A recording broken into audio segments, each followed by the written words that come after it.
Does anybody want to roll for recap, or does anybody want to volunteer to recap last session? I know Can I that volunteer not to do recap because I am so tired. you can volunteer not to do it if you like. My brain is not working at full capacity today. I'm sorry. I was reading through Aylin's notes. I didn't realize until I started reading that you like transcribed the entire session. That's actually crazy. Like, oh my god, that was really fun to read through. I was like, oh yeah, I did say all these things. I totally forgot it. Did you use the bot or did you just type it out by hand? I typed it out by hand. He's a legend, like, actually. It's insane. Does this for our other game as well, and I just spent ages reading it. I'm like, how do you do this? I don't understand. It's such a nice way to like quickly like look through like, oh yeah, this is what happened. Oh boy. All right, so I spilled tea. No. oh my Okay, god. I'll do How I that. passed my good way high to start. school bio class. Just basically transcribing Just- lectures. Transcribing everything. I mean, that's really good for memorization, I guess. Yeah, I sort of kind of do something similar for my uni notes now. I just mostly rewrite everything, even though I've already got notes for it, just because that helps me remember it a bit better. Yeah. So it's cool.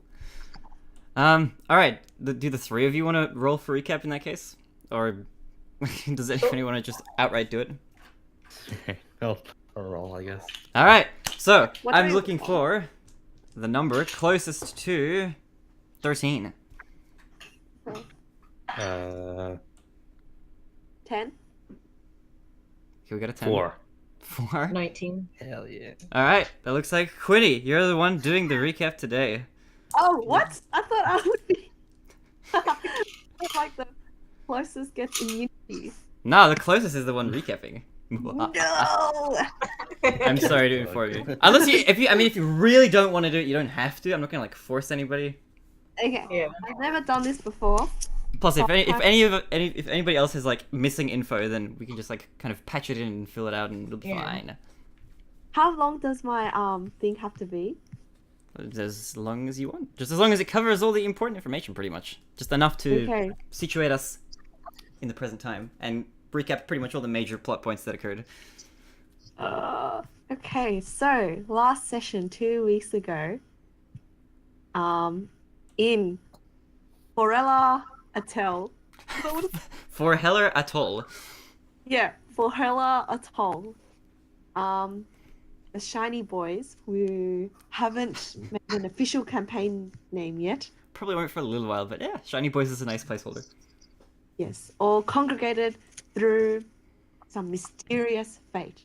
So we started off our story in a ship nearing its port at the Fort Atoll's port, captained by Captain Featherbeard. Featherbird, or was it Featherbeard? Featherbeard. Featherbird sounds funny though. Yes, and which carried a large jade statue named Jade, a weird pixie thing named Core, and That's my new nickname. A weird pixie thing. All right, I like it. and something that was hiding in a box for some reason named Ilya.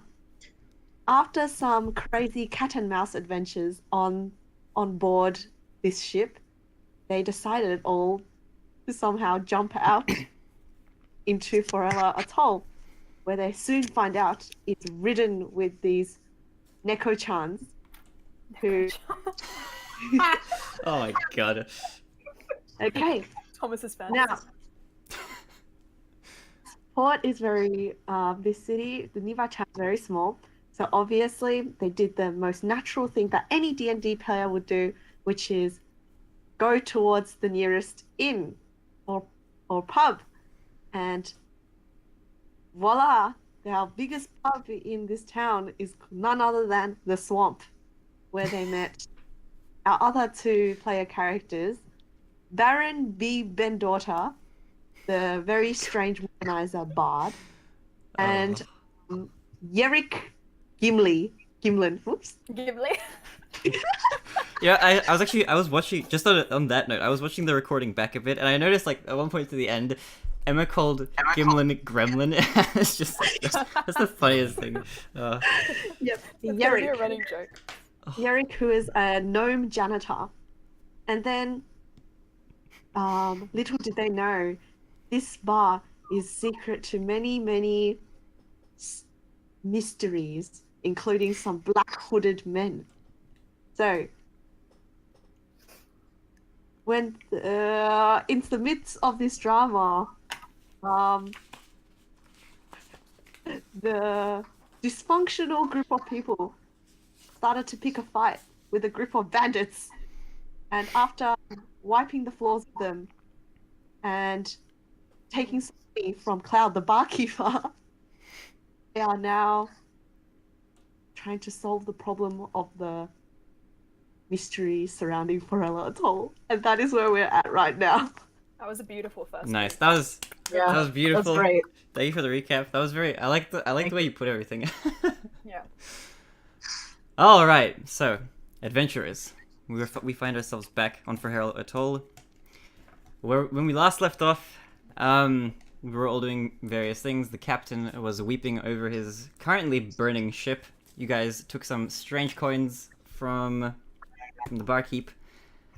Okay, where was everybody?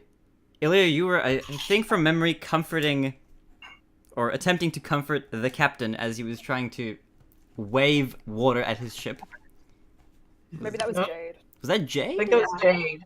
Sounds like Jade. Jade the Ilya one? wasn't going to be anywhere near that water. Ah, yeah, that makes sense. So Jade was the one who took the book then.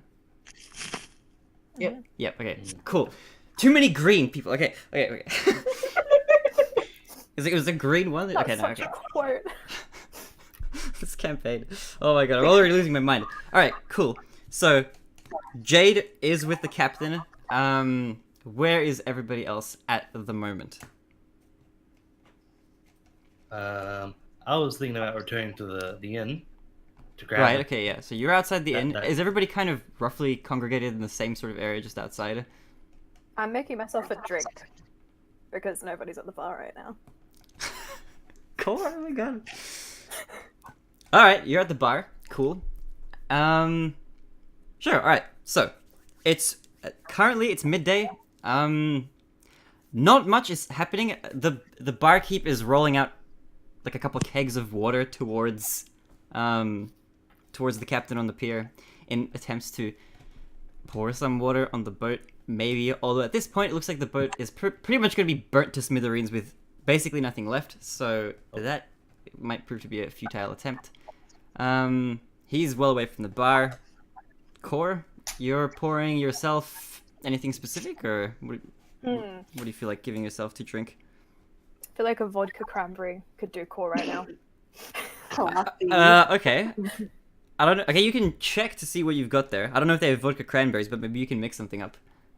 Okay. He uses prestidigitation to make it look like a vodka cranberry. Alright, so you pour yourself some raw spirits and you make it look like vodka cranberries. Yep. Alright, Yerrick, did you say that you wanted to go back to the tavern? Yeah, I was gonna go back into the tavern and Alright, so you remember. were outside and you kind of make your way back. You're only a short while away, so you just walk back. Yeah. And what do you do in this tavern that you just was, returned to? I remember from the previous episode there was actually a sword stuck in the pole of some sort, the support for the tavern, second floor. Yes, there was. I was gonna One of the grab that. bandits did indeed get his sword stuck in the pole, you are correct. Yeah. Okay, so as you walk in, you pretty much notice it immediately because you know where it is. It's in one of the beams. It's kind of one of the closer ones to the entrance, and it's shoved in fairly deep. What do you do? Try and pull it out. All right, roll for me Try a and yank it strength out. check. Okay. I'm gonna say also it's low enough for you to reach comfortably. Thank you. Yeah. An 11. 11? It's a 10, actually, because the -1 is strength. Oh, 10? I'm gonna say you just after a lot of pulling. It doesn't look like it's stuck in that deep, but you have quite a bit of trouble pulling it out. But I'm gonna say that you do manage to pull it out in the end, Okay. just barely. Not much damage is Amazing. done to the pole. It's kind of like a nice clean cut right through the middle, and you've got yourself a fairly damaged scimitar, which I can probably send to you in the Discord. If you like a little reference. Oh, yeah. Let's paste it over here. Also, another thing I actually just remembered now that I think I might have forgotten to mention quickly. While you were fighting, or sorry, not while you were fighting, while you were trying to sneakily, and well, pretty terribly, trying to sneak your tiara into one of the dead bodies that the goblin was trying to pull, it did get quite bloody as you tried to do that sort of thing. Just generally in the fight as well. You've gotten a lot of blood over yourself. I'm going to say that you would have noticed at some point that there is an inscription inside the tiara which you can't seem to really read. Yeah, okay. I was meant to mention that last time. I swear I'm a good DM, I promise.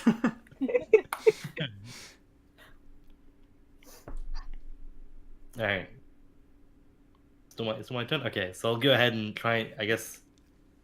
If there's blood on the tiara, right? I'll probably wipe it off beforehand, I imagine? Yeah, you can wipe it off, sure. I'm gonna say, you can wipe it clean with, like, your shirt or something. I'll writing... wipe it clean with, like, the, I don't know, the underside of my shirt, so it's, like, on the front, I guess. Yeah. Don't If you want make to too obvious. if you want to inspect anything, I can get you to roll for that. Otherwise, you can leave it as is. I do want to inspect the scimitar, actually, so I picked it up, might as well. The scimitar? Okay. Roll a... You can roll a perception or investigation. Which one am I? Depends on what you want to specifically look at. So what are you trying to gauge by inspecting it, I guess? I guess I'll investigate it for anything like that seems unusual. Anything unusual? Alright, roll an investigation check in that case. That's 14 plus 3? 17? I can do math, right? Yeah. Okay. Yeah, okay, cool. So, 17. Looking at it, just from, like, kind of looking it over, it does appear to be fairly damaged and well worn, especially from the pole shoving that it experienced in the last battle it was in. From just looking at it, it doesn't look like any type of weapon that dwarves would have made. It's not of dwarven make. Aside from that, nothing specifically unusual. It doesn't look out of place. It just looks like a regular scimitar. Aside from that. Alright. I'm satisfied with that. Alright, cool. I'm also going to say at this point, the barkeep, Cloud, is kind of making his way back after having rolled the kegs over. And the captain is kind of sort of sitting in disbelief on the pier still. He's not really weeping anymore, but he's just kind of coming to terms with what's just happened. But he's still out there. He hasn't, like, come back to the pier or anything. Cloud makes his way back to the bar, and as he does, he notices Core behind the counter and kind of gives Core a sort of weird look, and he looks at the I drink. vault over the counter to the correct side and sit down. Alright, he notices he's down, and he kind of... He looks at you, and he looks back down to the ground and kind of shakes his head, and then walks back around. While all this has been going on, Elia probably would have been, like, cleaning up, you know, removing any, like, blood and stuff. There's a lot of blood. Yeah. Elia would have wanted to have just basically switched hairstyles from, like, the, like, Odongo twin tails to just, like, a high ponytail now. Okay, nice. I like it. Man, I wish I had long hair. Elia's just gonna change hairstyles every single game. I mean, that could be a look. Because why not? Yeah, exactly. You know, that's the spice of life. And All then right. sits down probably next to Core. All right. So I'm saying you guys are sitting at the bar. Mm. Yeah. Okay. Bar or table? Sure. Bar. We can say that. Yeah, you guys are at the bar then. If Core vaulted over and sat on the chair, the taverners are kind of looking over every now and then, kind of inspecting you guys. It's like a very sort of unusual oddity that this bar doesn't usually experience, and it's generally calm existence. Baron and Yerrick, where are you two located right now? Baron decides to go up to his good mate Cloud and pats him on the shoulder and asks, "Brother, is the map? Can you tell?" Oh, sorry. Say again. Okay. Okay, sorry. So he walks over to Cloud very, very, very majestically, Mhm. and then tries to comfort him. Saying, "Brother, can you please tell me what is on with these dark-cloaked men and these very, very pretty goblins?" Oh my god. What am I in for? Alright, roll a You knew this was persuasion coming. check. If you... Well, okay. If you want to get information out of him, then Yes, I want you to information. roll a persuasion check. Yep. 16. Alright, you did pretty well. He kind of looks down for a bit, and he thinks to himself for a little while before he says anything. And then he looks back up at you, and it looks like he's about to say something, but he pauses again, and then he looks around the bar, and he says, "Maybe I can tell you, but it is not for the public to hear. We should do this in private." You want to come to my room? Well, if you insist, we definitely can have that arranged, yes. Would you like to bring your friends along? And he cuts himself off as he notices that everyone looks mostly fine, but he notices that Ilya looks quite a bit more battle-worn than everybody else, with a kind of a big gash. And he's startled for a sec. And he says, "Young one, you should have that seen to fairly soon. I would recommend going to the captain. He knows how to treat these sort of ailments." Well, if he's still near the water, that can wait. He kind of like, as you say that, he kind of peeks out and has a look through the window, and he sees the captain kind of, he's standing up now, without moving, and he looks back at you and says, "I think he'll be back soon. There's only so much weeping a man can take before he combusts at the seams, as Got they a say." challenge. Who says? Otherwise, if there's nothing else you'd like to tend to, and as he says this, Jade kind of comes back as well, having sort of witnessed the captain weeping quite a lot, and deciding that most of the things that there could have been seen have been seen, comes back and joins you at the tavern. He kind of motions towards the staircase and asks, "If you're willing to hear me out, then I don't mind divulging this information if it helps you in your journey." Alright, Baron, you're probably gonna have to lead the way. Okay. Follow me, brethren. No. I'm just kidding. Okay. As we walk up the staircase until the second floor, I presume. Yep. Oh, actually, wait a minute. There is a map of this place, I'm pretty sure. Hold on, let me Yeah, pop that's this what I up. was thinking. Let me find this. I did post this. Is it in World Notes? It is! Yeah. Alright, so, if you pop up the map, which I've popped up on stream as well, it'll be in the server, not the chat. So you can kind of see the staircase leading up to this place is in the back, I guess, portion of the second floor. There are a few bedrooms.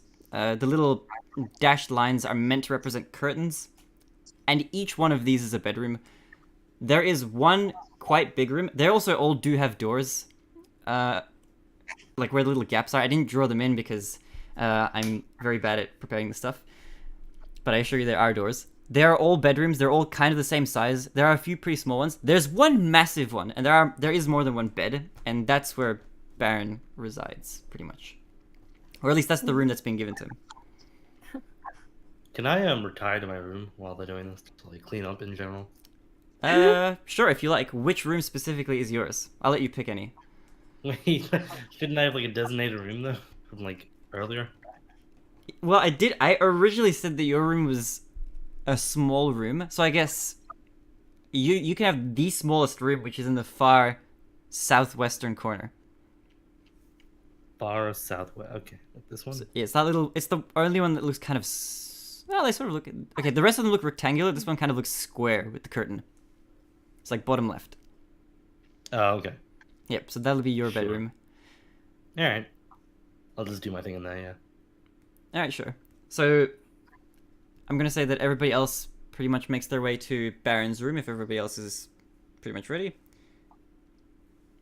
And once you guys are all there, let me quickly switch back to the group call. Here we are. Hello. Hello, people. Whoops, this is freaking out. There we go. We're back. As you guys kind of all make your way to Baron's bedroom, Cloud sort of sits on the edge of a bed, and he waits until Yerrick kind of comes back because he's assuming, or presuming, that he's part of your collective. What are you guys doing in the couple minutes that you've got before he arrives? If he chooses to come back. Who knows? This might be the end of Gimlin. We might never see him again. Who knows? Oh, Nah, just stay in my room. An NPC. Yeah. and upon seeing that his shirt had been sullied from the previous fight, says the magic word, Bazinga! And in his outfit transforms into the latest sparkly, fashionable, normal clothes there is. Cloud has seen you do this before, but he's pretty taken aback every time you do it anyway. Yeah, core approves. Alright, fair enough. I guess after this small occurrence has occurred, Yerrick, if you're pretty much done with wiping yourself down with all the blood that you've got on you, you can make your way over and... Well, actually, if you decide to. What are you up to, Yerrick? Well, I might take a shower or something and then come over. An extra like 5 minutes or so. An extra 5 minutes. Alright, what are you guys doing for the extra 5 minutes that the freaking janitor is spending showering? I go get Jade a giant shot that's like proportionate to his body. Like this big. Oh yeah, Jade is here with you guys as well. Right, yeah, as he's walking as well to this room, there's a lot of creaking. The boards are just barely hanging on as he's walking everywhere. Keep in mind, this is a lot more precarious than the first floor, considering you guys are now not being supported by a whole lot, aside from the structure of the building.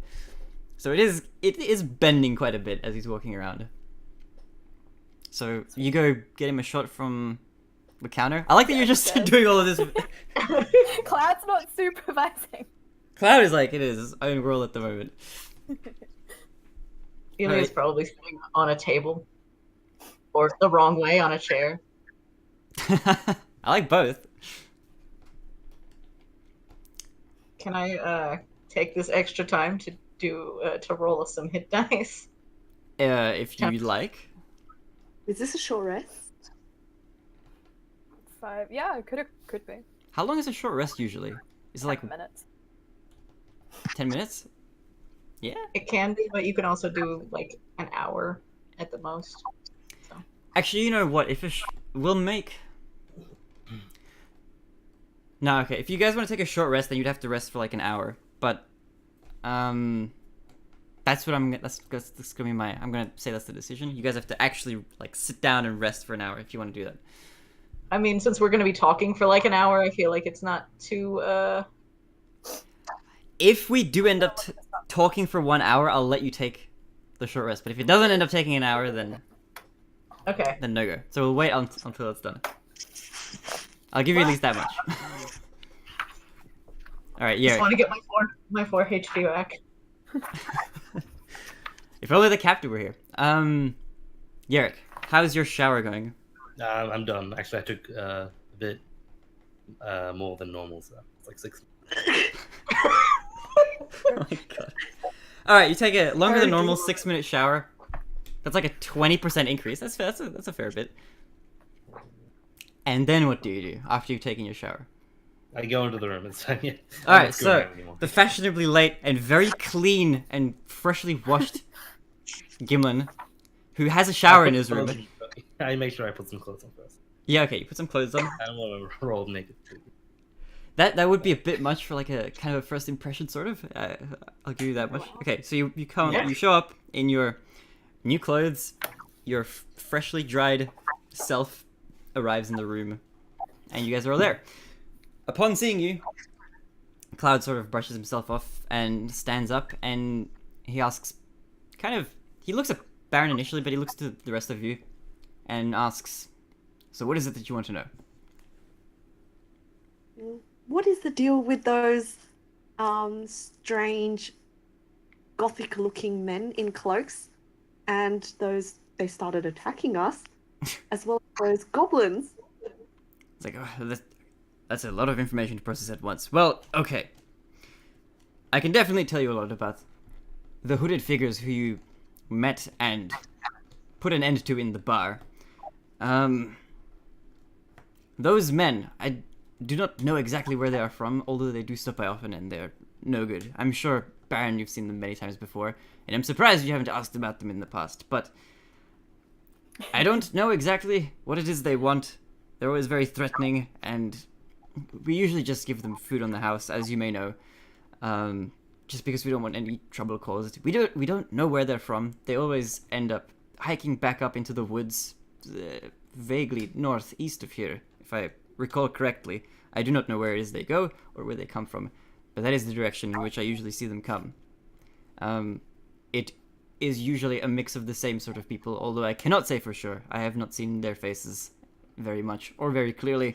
Plus, it is hard for me to tell you humans apart. You all look very similar to me. I am sorry. It's very hard. Very non-distinguishing features. Unlike myself, wait. with my nice muzzle. Can I turn into Cloud for fun? If you want, Well, yes. Like, Damn. behind Jade and then phase out as Cloud. How does your transmogrification ability work? Can you just transform? Takes one action. Any like human, like any kind of creature that there's not like an animal or a monster. Okay. Like Tabaxi, I could transform into. Yeah, because they're humanoid pretty much. Humanoid kitty peeps. Just like So he's mentioning, I know that they are human, and I do not know when they appeared on this island, but they have been here for a while, and then he looks around and he sees himself, and he almost falls over from shock.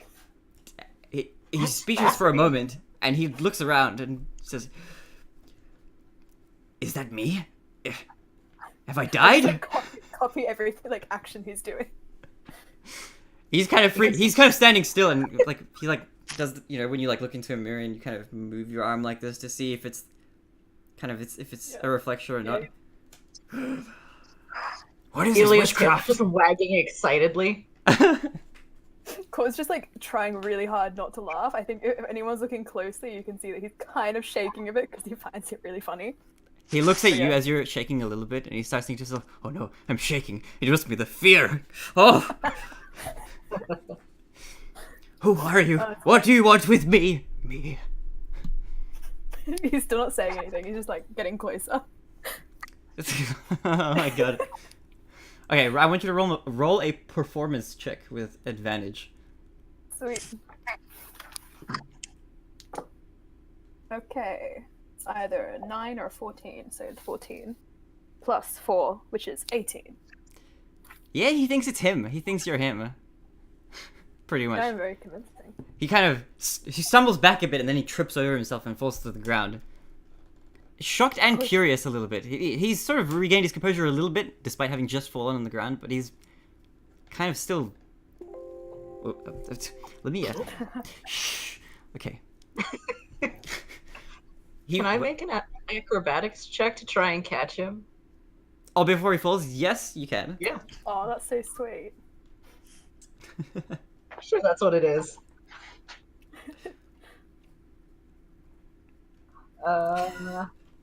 Okay, that's not bad. That's 12. Yeah, It's clumsier, probably. It's kind of clumsy, and you almost trip yourself. You weren't expecting him to trip over himself, so you kind of hastily reach out your arm as you try to catch him once you realize he's falling. And it sort of kind of works. He bumps his head kind of against the door frame as this sort of happens, but he doesn't fall on the ground, so it's a win. Yeah. Core, do you mimic his fall or not? No, is he on the ground now? He is in Ilya's strong arms. Okay, I'm gonna get right up close to him and just smile and then change back. And just like step back. Alright, he's gonna faint. God damn. As soon as you switch back, he's out. He's passed out. Baron decides to sing Uh, a death metal song in attempt to wake him up. Yeah, yeah, yeah.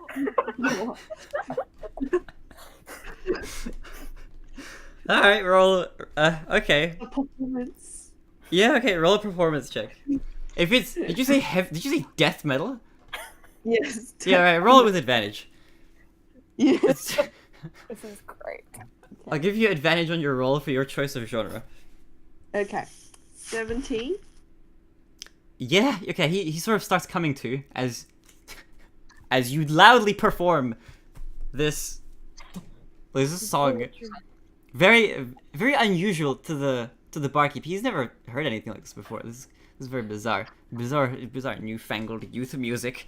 He slowly comes to, and he's kind of in the daze a little bit, and he looks around, and he looks kind of puzzled a little bit. He's sort of looks like he might have forgotten why he's here, and he just kind of looks around and asks, "What were we doing? What did you fellows need me for again?" you were asking about the magical hooded fellows, I think. Magical hooded fellows! Oh no, they're magical! I didn't. Oh, this is most devastating news. We don't know if they're magical, but they're definitely aggressive, right? Oh, okay. Oh. My fragile heart can't take any more of this. Can I just lift him back onto the bed and then go back to my table? Sure. Okay, you lift him back up. You put him onto the bed. He looks like he's kind of calming down a bit now. He's sweating profusely from all the trauma he's gone through in the last like 15 or 20 minutes. He's just sort of puzzled. Yes, I don't know. I hope they're not magical, certainly. Why is it that you ask about them? Well, I mean, they kind of, messed up your bar, so that's pretty interesting, right? Yeah, well, We'd like to know where they came from and who they are. To those two questions, I can't give you a specific answer that you might be looking for. I can point you in the direction where I usually see them leave and come from in the late hours of the evening, sometimes the morning, although not that frequently. I'm willing to bet that if you head in that direction, you may find them. If we do decide to seek them out. If we go in that direction, though, what about the guy who casts like the big ball of fire? We don't really want to follow him, right? Oh yes. Are they even together? I don't know if they are. I want to follow him. He ruined my bard business in this bar, and I seek revenge. I'm gonna follow him, and you guys are fine to follow me if you want. Cloud kind of sinks into the bed a bit and doesn't really say anything as you sort of bring up his name. Or, it's not his name, his description, let's say. What is your connection with that guy? Your agreement or disagreement, whatever it is. He just sort of sits for a bit, and he looks at you. And Ilya's gonna make his eyes do something really funny with just thaumaturgy. He's just gonna kind of make this little black waves over it, just semi-intimidating, okay. semi-spooky. Okay, what are you trying to do? As in, what kind of effect are you trying to have on him? Slightly intimidating. Alright, roll an intimidation check. Hey. That is... It's pretty good. It's a 21. Whew! He's intimidated. Yeah, he's pretty taken aback. He didn't know that you could do that with your eyes. He hasn't met many a tiefling in his time. And he sort of he gives a sigh. That man. What is it that you want to know about him? He seems heated at the thought of him. Well, he said you were friends, and sometimes friends have agreements. And He kind of cuts you off as you start talking, and he says, "We are not friends." I didn't say that you said that you were friends. I said that he said that you were friends. He kind of looks down a bit and looks back up. Yes, that is true. He may have said that, although I admit I wasn't paying too much attention to his words. Frankly, that figure creeps me out. He has a face unlike any I've ever seen in my entire life. I do not know where he came from, and he hasn't made many appearances, but he has appeared at the bar before in the past. Although many, if not most, if not all, of the residents of this island do not know about him in quite the sense that I do. There is a bit of a folklore surrounding this man, as word of him appearing in the past has spread, and I'm sure this will only fuel that fire, especially more so given how many patrons there were in the bar this time around. He looks back at you. Why? Say again. What does he look like? He Cloud sort of shudders. He always wears those garbs of black. They flow beneath him. He has a face of very pale white. But I haven't seen much more past that. I do not know what he looks like, apart from his face. His face is like that, of a ghastly corpse, brought back from the dead. Although not quite as grotesque, I must admit. He's a very ghoulish man. Looked all right to me. He looks at you with this kind of alarmed look as you say that. He almost scared himself. And he sort of looks back to the door and thinks to himself for a moment before saying, I really should be getting back to the bar. I do not know if I want to talk much more about this man. Is there anything else you'd like to ask me about?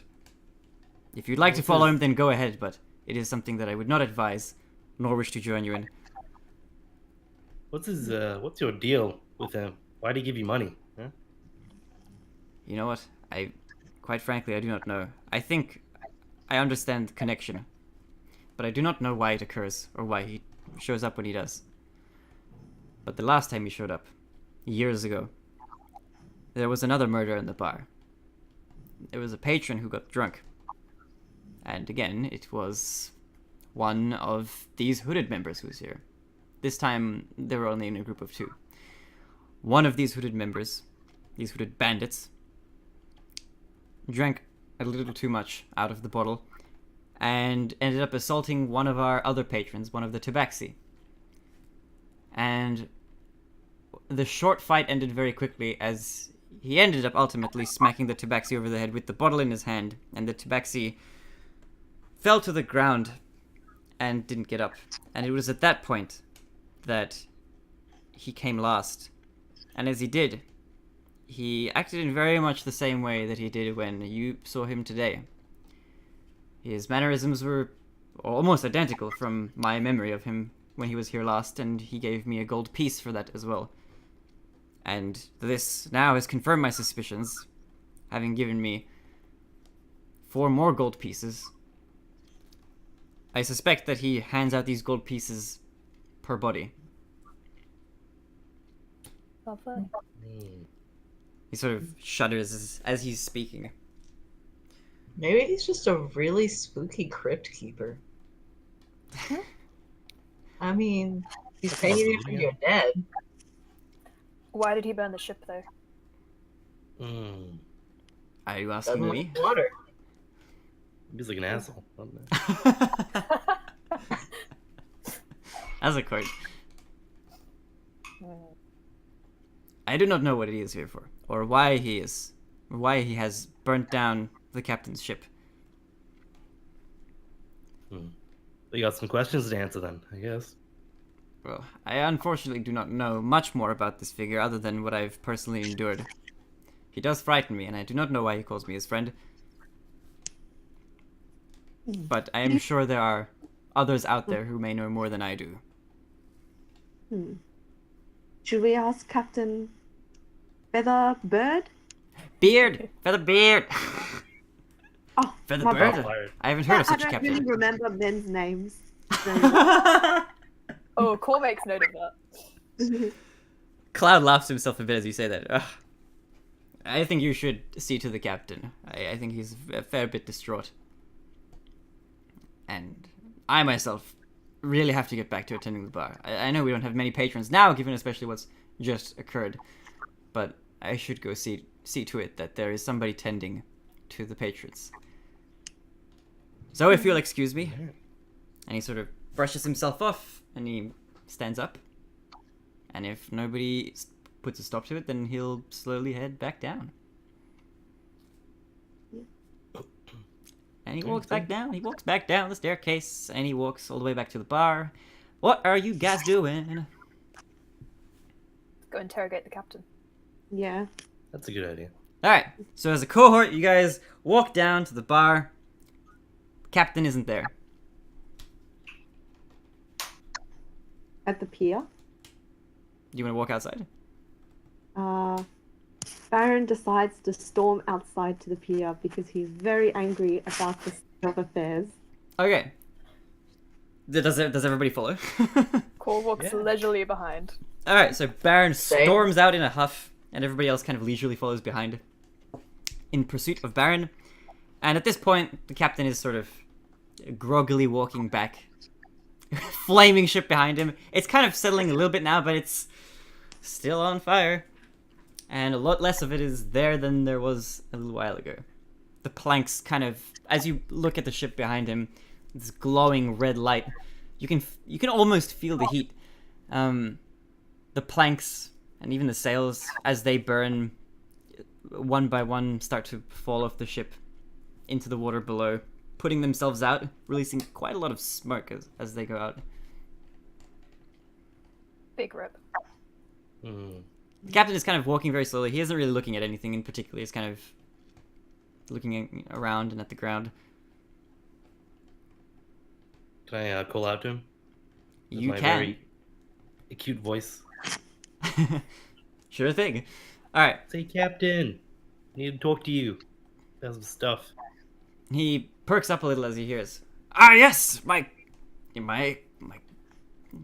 friends. Yes. What is the matter? How is everything? I'm so sorry about your ship. Such a tragedy. But do He, you know anything about these hooded figures in the tavern that we that was a really quick transition. Sorry about your ship. Oh, We gotta so sorry. interrogate you. Hooded figures, yes. And as he sort of like gets ready to talk, he notices that Ilya is not looking too hot, having still been walking around with the battle wound, and having noticed this, he kind of perks up a little bit and looks at you, Ilya, and he shouts, "Ilya! Oh my goodness! Are you feeling all right? That's Ilya still That's hasn't a given big his one. name. oh right. Green one. Forget Green one. The green Yeah. one. green one. So sorry I didn't hear Emma last game when Jade asked for Alien's name. It does cut a little bit in the video too. Rip. Yeah. It is what it is. So he's alarmed. He notices that, like, you're hurt. So, actually, how far away from the captain are you? Probably not that far. Are you within an arm's reach? Yeah. Yeah. All right. As he sees kind of and processes that you're hurt, he immediately kind of puts his wing arm onto your shoulder. And as he does this, you kind of feel this glowing, warm energy pulse through your shoulder towards the stab wound. And as this happens, I want you to... One second. Recover 10 points. 10 hit points. Love that. And everybody else watching, you can kind of see a glow from his hand. And then he kind of puts it back down. And the wound itself seals up completely in an almost in an instant.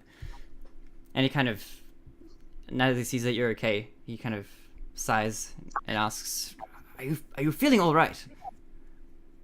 Much better now. Thank you. Thank goodness. My goodness, what are you guys getting yourselves into? And he Hey, looks around. they attacked us, okay? Yeah, everybody else looked like they did pretty good. I was the only one who got stabbed. Yeah. I can see that. Oh, I hope you take better care of yourselves. And by they, are you referring to the hooded figures? Yes, the hooded figures, yeah. Yes. These guys suck. But furthermore, do you know anything else about them other than they sucking? Yeah, they learned their lesson. What is there to know? They seem like troublemakers. Why did they burn your ship? The hooded figures didn't burn my ship. It was that scary guy. That was... Exploded you. I don't know who that was. I've heard legend about a hooded man that roams the island. I was not aware until today that he had the capacity to shoot balls of fire from the palm of his hand, but... As someone who frequents this island fairly, consistently, Yes. shouldn't you know a bit more about these areas of interest to the island? I know some things about the island, although keep in mind, I do not necessarily keep up to date with the folklore of the island specifically. I have heard Cloud mention something about this in the past, although that was over a year ago from my memory. I only remember it clearly now so because of the events that have transpired. So what did you say? Oh wait, no, we had about that one already, actually. Kind of looks at you inquisitively. Why are you suddenly so interested? Well, I guess I can understand, but Yeah. why are you so curious about this man? By the way, if you think he's bullshitting on anything, feel free to insight roll, anybody. I was gonna ask him, no one had any reason to burn your ship? You don't have any enemies, people who kind of don't like you? We don't have people who don't like us. As you say, make a perception check. Oh no, Core's not as good at perception as Brian. This is not fun. Oh, I rolled legit a 19 plus it's 21. That's pretty... Still got it. Oh shit! As you say, you don't have any enemies. He very noticeably flinches at that. You can tell us. Tell you what are you referring to? Don't be scared. Enemies. He did burn your ship. I mean, we can commiserate. Have a bit of a talking session, you know. It seems I Make you can't feel better. keep anything away from you. Well, it might not be accurate to say that I do not have any enemies. That is definitely not the case. I have been around for quite some time, you see, and I have not always lived the somewhat leisurely life that I do now. However, I'm almost certain I've never met that man before, and for whatever reason he chose to burn my ship, I do not know. Mr. Featherman, you can trust us because I am going after this strange man for taking away my business as a performer. You two are you lot are following this hooded figure? Oh my goodness. Yeah, so if you could tell us anything about your enemies, from you my newest creation as payment. Alright, I understand. I understand that you wish to seek this man out for whatever reasons you may have. However, I do insist that I am telling the truth when I say that I do not know this man. However, there is some information that I do have regarding him that might be of use, which I hadn't really considered of any importance. And even now, I'm not so sure. But I have heard that goblins on the island that live here apparently know of this figure. Now, whether that be due to the fact that he has goblin henchmen himself, I'm not entirely certain. But as far as I'm aware, from my initial queries from when I was here on the island, almost 2 years ago, asking myself similar questions about this man, I wasn't able to gather much. Almost nobody knew of his presence, although I'm certain that is not the case now, given that there were so many witnesses, and due to the recency of it all. But that is about as much as I know. I have heard that. I do not know how much truth there is to it, to be frank. But I assure you that I am telling the truth. Goblins. We could track down the goblins and have a talk to them. Looking at Baron mostly. Oh yeah, you have goblin speaking powers! Ba-da-da-dum. Shit. Cool. You seem to like goblins plenty. Oh, yes, I do, but that's none of your business. Yeah, fair enough. He's a man of fine taste, I respect that. The goblins live on the south of this island. Am I right? Are you looking at the captain? Yes, looking at the captain. How would I know? I don't live here. He sort of chuckles to himself. Goblins. Wretched creatures, those.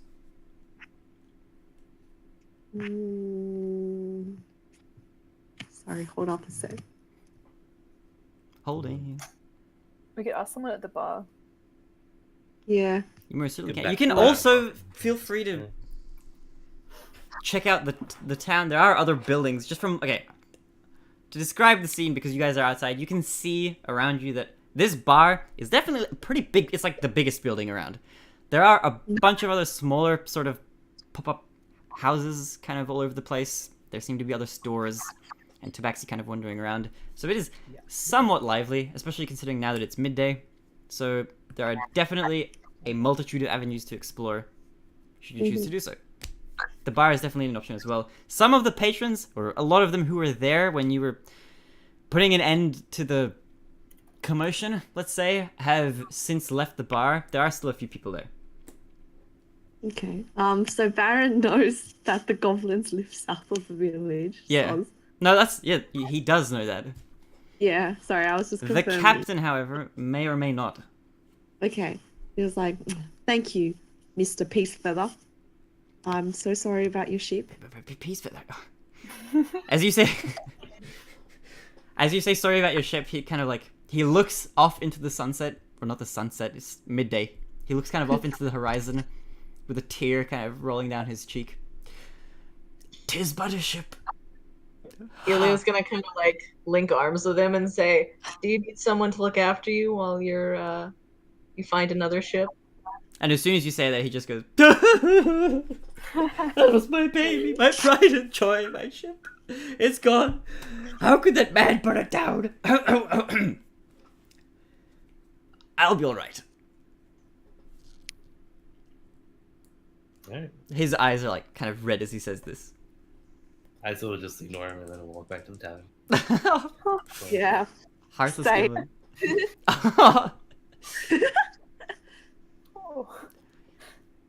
He doesn't look okay. You can tell. You don't have to insight him to know that. He looks pretty distraught. He might do well with some company. But you can totally leave him behind. He'll be fine. He can find peeps. He's got the bar. Elia is currently linked arms with Captain, so Yeah, he's not just gonna resisting him or wherever anything. we go. Oh, Yeah. I feel like I have bad empathy, but can I just snap my fingers and make some happy sparks around him with prestidigitation? Yes, you can. Just an attempt to cheer him up, and then I'm going to turn around and go back to the tavern.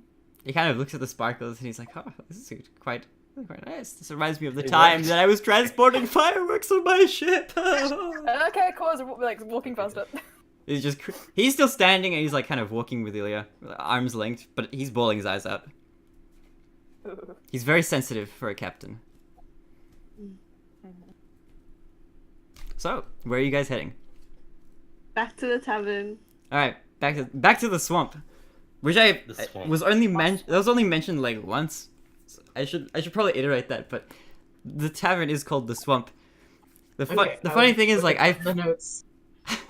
I forgot to give the tavern a name, and I think Quiddy was the Of course. last or second last person that I did a call with to like discuss character stuff.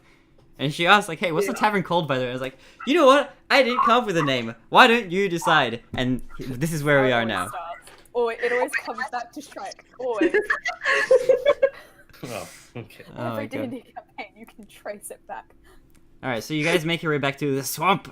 What are you guys up to? I was gonna ask Baron if she knew exactly where the goblins are residing, or just generally like south of the island. As far as you know, they're just generally south. You haven't ever been down there, but from what you know, that's what you've heard, that's what you've learned. You kind of have a vague idea of them living somewhere south on the island. So instead of just aimlessly wandering, I propose that we actually get some more information before we make a trek down south, if that's what we want to do. Okay.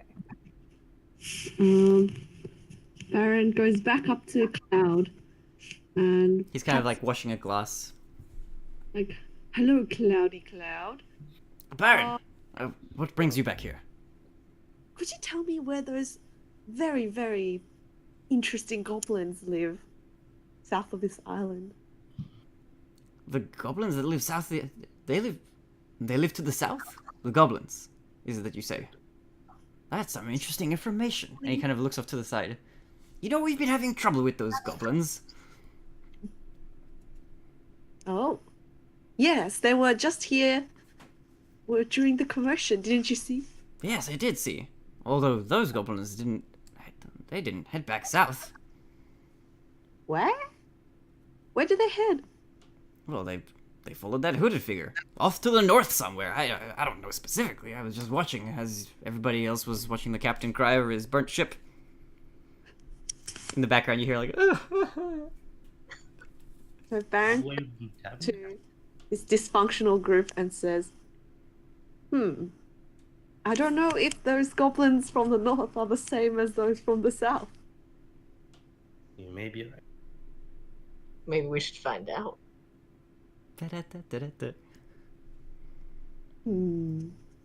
Okay.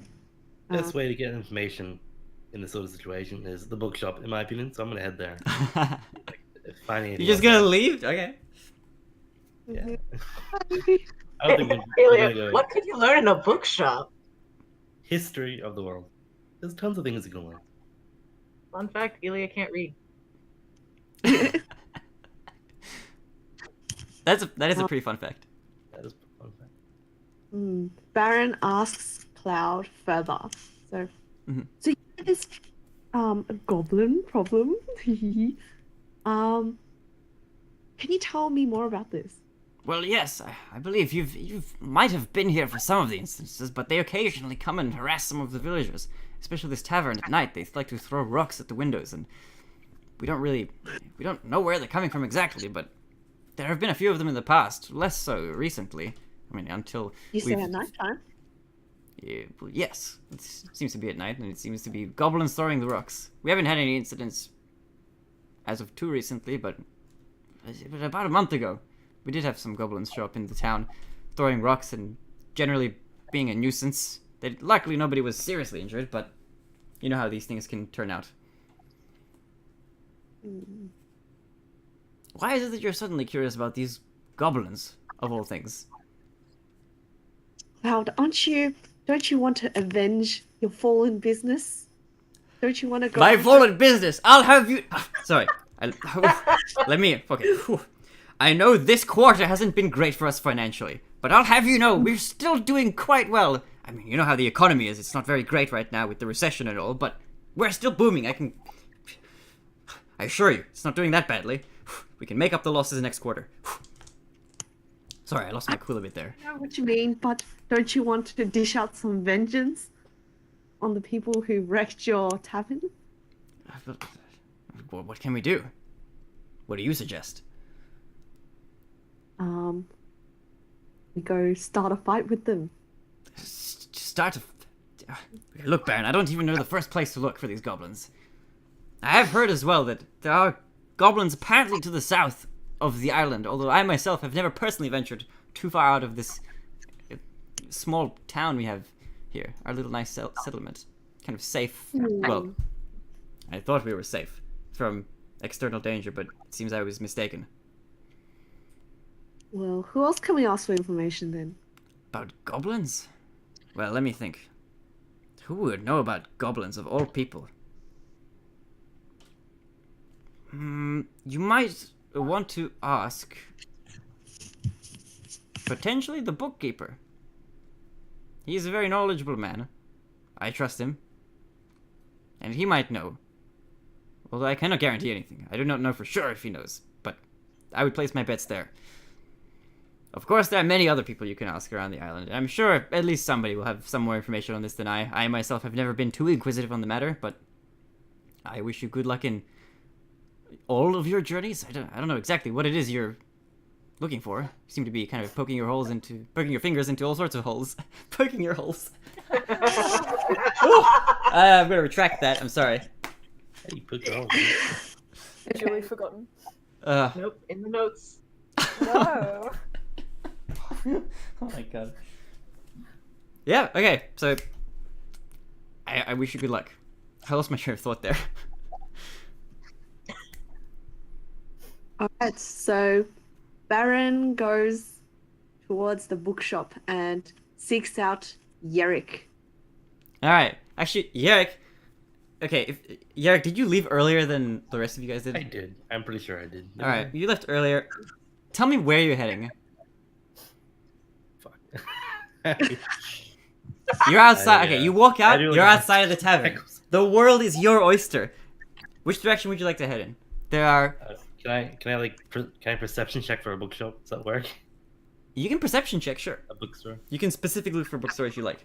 I will get my charger while you do that because my laptop of notes is running out of battery. Oh, hell yeah.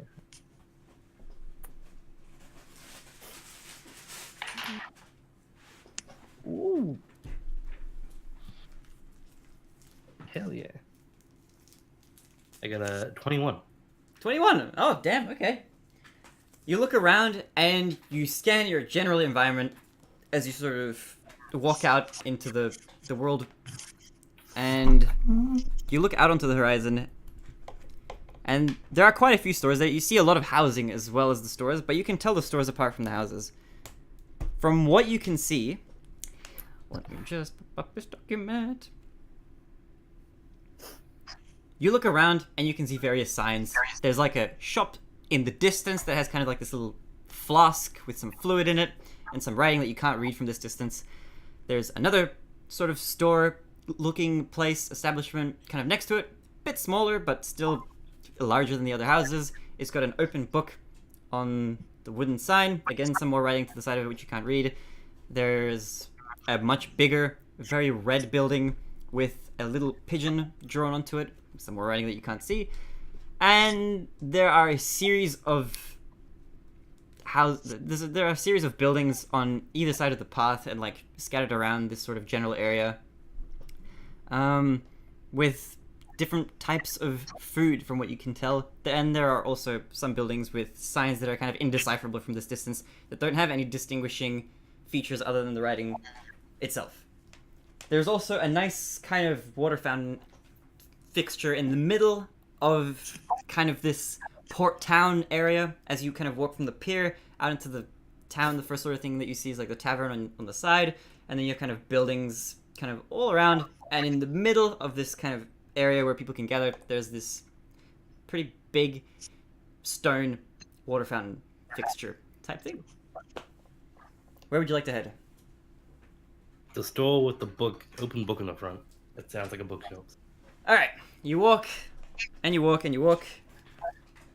And it's kind of, it's a little bit further than you expected, but not too far. You're a slightly slower mover than the rest of the party. So by the time you make it to the front of the bookstore, Baron and the others have almost caught up to you. Alright. So I'll just go inside. Alright, you attempt to open the door, and it doesn't open. Okay. How far are we behind him? You're catching up. You're pretty close. Okay. All of us? Did I miss something? Are you all following Baron? I think before we leave, Kor's gonna change appearance again because he's noticed something in Baron that makes him want to change. What? What are you changing into? Kor is changing into a pretty lady. Señorita. A pretty lady of which race? Out of curiosity. Ooh, I'm gonna go for an elf. Long blonde hair, pointy ears, Oh, okay, nice. green eyes. So basically, Galadriel from Yeah, think Yeah. Galadriel. Yeah. Actually, maybe a bit of a mix of Arwen, Galadriel. Before we leave, I think Elia's gonna like set Captain Featherbeard at the bar and just kind of point to him and say to Cloud, you should set him up on his own tab and, you know, keep him plied with alcohol maybe. I understand. He's a loyal customer. I'll treat him well. The captain is still kind of something. I'm a failure. I find a picture. The captain is not doing well. And then- He's lost a lot. Jade Okay. still has that mysterious book, and since Emma isn't here, Jade isn't specifically inquiring about anything in particular, but he's just carrying that with him. And I'm gonna say he's still following you guys, just passively. Wherever Kor goes, Jade goes. I'll hold Jade's hand so he doesn't get lost. That sounds like a probably a good idea. Yeah, are you in your beautiful elf lady self? Yeah, I'll send you a photo of a vague approximation. I just got on Pinterest for 2 seconds, so don't Alright. judge me. I don't think Baron's type is anything. Pretty Baron, easy, really. upon seeing this otherworldly creature, gasps, Señorita, Oh no. What have I done? what? Hello. Okay. So, so I was just thinking, do you want to go out for some coffee?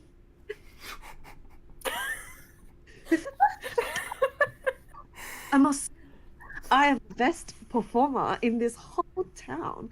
You might know me from the Send a photo. taxis. But how Oh. I am. Oh. Can you play me a song? Can you play me a song now? Sure. My goodness. I want the full Yeah. sampling medley of Baron's best songs. Okay. Brian, I'm gonna need you to roll a performance check as well. Yeah. You pull This is that delayed. deal. And he gets a 16 plus 6, 22. Ooh. Ooh. Ooh. He does an opera rendition of his favorite song. I was like, Kor, be careful. He once told me the world is no, you can't do that.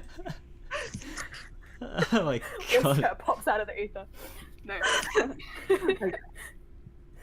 Yeah, Alright, Kor's so- impressed. Kor's just like, Alright, so Baron, you're serenading Kor, who I don't even know if you know this is Kor specifically, but that's what you're busy with. Halfway holding on Jade's your. hand. Are you guys still? Where are you? Are you at the tavern still? Where are you doing this? No, we're like close to the not magic shop, bookshop, aren't we? Yeah. Okay. Yeah. You guys are close to the bookshop. Yarrick, you do notice this. This is like within earshot. You've never seen this elf lady before. This is a new person. You've never seen them on the island. Baron doesn't seem to find it suspicious that he's also never seen anybody even remotely similar to this person living anywhere here. He is a Considering that Jade and Kor are holding hands, can I do I know it's gonna be a intelligence, an insight check. What do you want to find out? Basically, do I recognize that this is just Kor in disguise? Kor can really do that? Maybe by the behavior you could. Like, basically, that's what I'm looking at is like a behavioral thing. It's like, He's yeah, yeah, he's not trying to change like his behavior. He's just seeing if Baron reacts to the appearance change. If you didn't not see what Kor insight change, is. I'll let you outside. roll an insight check. okay. It's not bad. I don't think I would know. I haven't put enough time with Core. That's a straight 17. Pretty good. I'm gonna say that yeah, you have an inkling, but you can't be 100% certain. But Okay. it's vague core movements. Cool movement. I don't know what I'm saying. This is turning into such a shit post. It always does. Oh my god.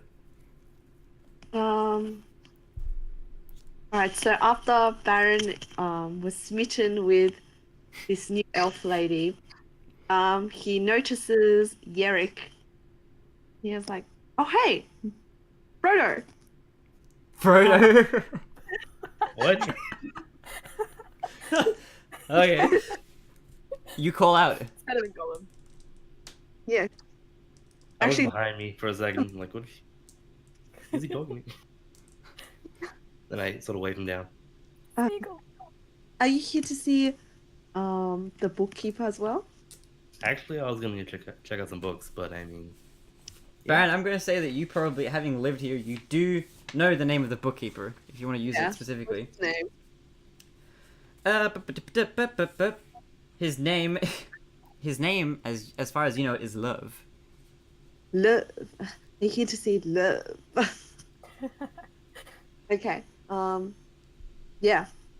He was going to check out some books. Then why aren't you at the store? I was about to go in.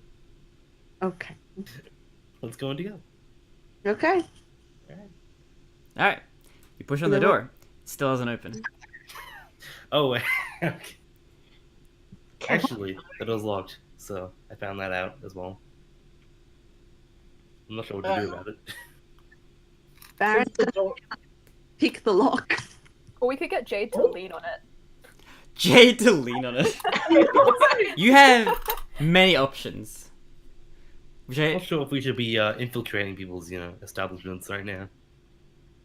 Perhaps there's some sort of Time in Skyrim. open and closing listing, like date on the front of the door or something. So what do you guys want to do? Do you want to break down the door, or do you want to not break down the door? Not break down the door. We'll go with what Eric said. Is there something on the front that like indicates when it's open Yeah. Look for a. that I can read Yes, or someone can read? on the window to the side of the door, there is a sign hanging that says "Back in 5 minutes." Oh. Oh. I mean that kind of helps, yeah. All right, let's wait. I Yeah. think. What? Have a short rest in front of the shop for 10 minutes. If you want to have an actual short rest, you can short rest for an hour. I'm gonna say that you can only short rest for 1 hour, and if you want a Okay. long rest, it has to be 8 hours. Anything We can go get more coffee. than 1 hour is still a short rest, but not a long rest. Anything less than 1 hour doesn't count as an actual short rest. But you can wait if you want. Okay. So if you guys wait, How long has the sign been there? Can I check that? say again. How long has the sign been there? Can I check that? Like, How do you intend on? How do you, I don't okay? know, How do you some want to check?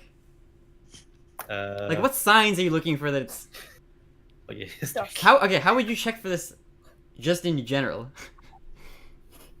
I don't know. You're the DM. Fuck. Well, yeah, Wait, but okay, can if you have some can I clever idea perception for check or something, or yeah, can I okay, check like if there's any amount of dust or like any mold or any like anything growing on it? yes, you can. You can roll a perception check. Okay. Any mold growing it. You see a moldy back in 5 minutes Yeah. sign. Fuck, that's so good. Yeah. Good natural one. So You have no idea how long it's been there. okay, I'm like blind basically. You don't even know what Alright. minutes are. All right, well, let's just sit there. I guess. Yeah. Alright, so you sit there. You guys Any gather nearby around. cafes? Say again. Any nearby cafes? Oh, there's tons. There's heaps of cafes. There are more cafes here than you've ever seen in any town that you've ever been to. This place is overrun with cafes. Alright, I'm like, Baron, why don't we go get a quick coffee? Oh, why? Yes. Why, yes, my lady. About, Oh, God. you're just. It's just that I've never seen a woman so beautiful and enchanting as you. I would love Flatter me. But of course, I don't have any money on me at the moment. Would you mind treating me to just one? It's okay. I know all the cafe owners. They will put it on the house as soon as they see how beautiful you are. Oh, you're a love. Let's go. Leave these. You bring Jade with you. Do you know who Jade is? Oh yeah, Jade. I want Jade and Ilya to have a nice chat and be friends, because that was my original intention. All right, Oh. I was gonna say you scoot Jade over, but you can't really do that. I don't think anybody can do that on this entire island. You can scoot Ilya over for sure. Yeah, just like. All right, I want you to roll a Okay. strength check if you want to push Ilya towards Jade. Okay, this elf lady is like a Strength solid or 5, acrobatics? I'll let you pick. But it doesn't change any stats. Wait, strength or acrobatics? What am I better at? Yeah, your choice. I'm better at acrobatics. All right. I would say you could roll with advantage because Ilya's not resisting. Oh, yeah, could I? Up to the DM, but like Ilya's not resisting. Okay, for strength you can roll with advantage. For acrobatics you cannot. Your choice. Fine, it's a 13. 13? Yeah. Scoot Ilya. Nothing bad happens. It's fine. Ilya just sidles up to Jade. Ah. Core's just like, don't even try it. And then he's off with it. Ilya just winks over at Core. For the Jade first doing this time, is Core just stone-faced. looks a bit like... But then he turns around, he's like to Baron, like, Alright, so you guys are... Okay, wait. So Ilya and Jade are having a chat about something, which Emma isn't here to do. probably about human behavior. So Core, not Core, and Baron, who still doesn't know, I'm guessing. It's like not wondering Would where... have to do an insight check. You can... Wait, did you want an insight check? No, he's like too dumb to do. Yeah, okay, insight. that's fair enough. He's smitten. That's totally understandable. For the cafes, is there a specific one that you're looking for, or are you just going to a random one that's nearby? The most expensive looking one. You can... Okay, Core, you can roll a perception if you want to try look for one that looks particularly expensive. Okay. Natural 20 plus 2, 22. Okay, you can clearly tell that one of these cafes is much finer dining than the rest. The rest kind of have these like wooden signs and they're very homemade.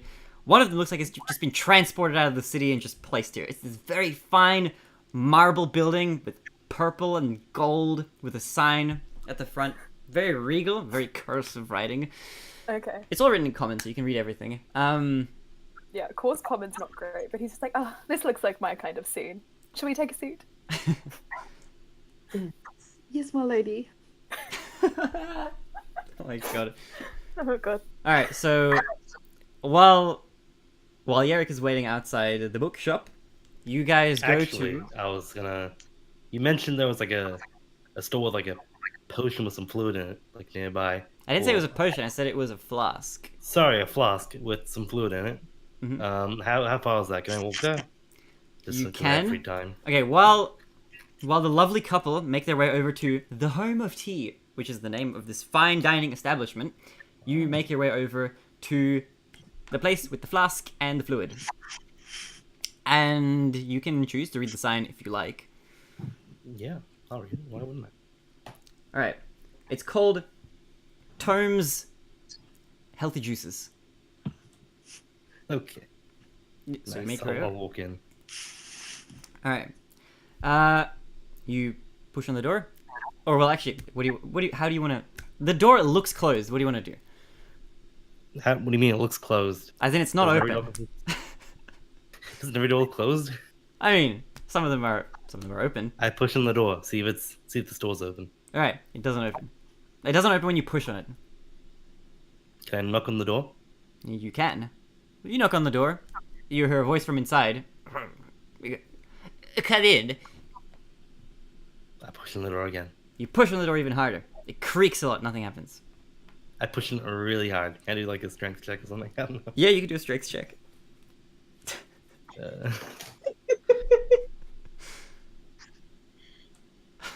That's a 5. 5. You try really hard, but it just creaks a bit. And the voice from inside, kind of, with a more inquisitive tone, asks, "Are you coming in?" Yeah. How do I open the door? Turn the doorknob. Oh. Oh. I turn the doorknob then. Alright, you turn it and it opens. And you walk inside and you find yourself in what looks like some sort of fluid in flask store. They have flasks, they are filled with fluids, and there are many of them, and they all look exactly the same. Hello! Is there anyone Welcome else to here? my store! Hi. What took you so long? Don't worry. What Okay. sort of store is this? I'm new here, so I'm not sure exactly what I should be. What kind of store? Ha! It's the kind of store where you pay and I give you something in return. More specifically, More specifically, any potions one of these. or And he juices? points to all the flasks. Yes, these are my trademark health juices. Ha ha! I sell only one product. What? Are there any benefits or to the health juices or? Why, yes! What There are are these many benefits? benefits to these Convince juices. me. Convince you? Yeah, go Of the on. benefits? Would you Yeah, the like? benefits. Would you Why like should it? I buy one? You can have a free sample. And he pulls out this platter, and there are like 15 little tiny shot glasses basically on this like nice wooden platter that he's got. It's like a painter's palette, but instead of colors, he's got like little shot glasses lining the outside very precariously. He's carefully balancing it. It's got like 15 little ones, all filled with this kind of red liquid. What's in these? My health juice, of course. Oh, okay. Oh, all right. I pick one at random and try it. Oh, I should have made this. Oh man, I should have put 20 of them on there. Roll a d20.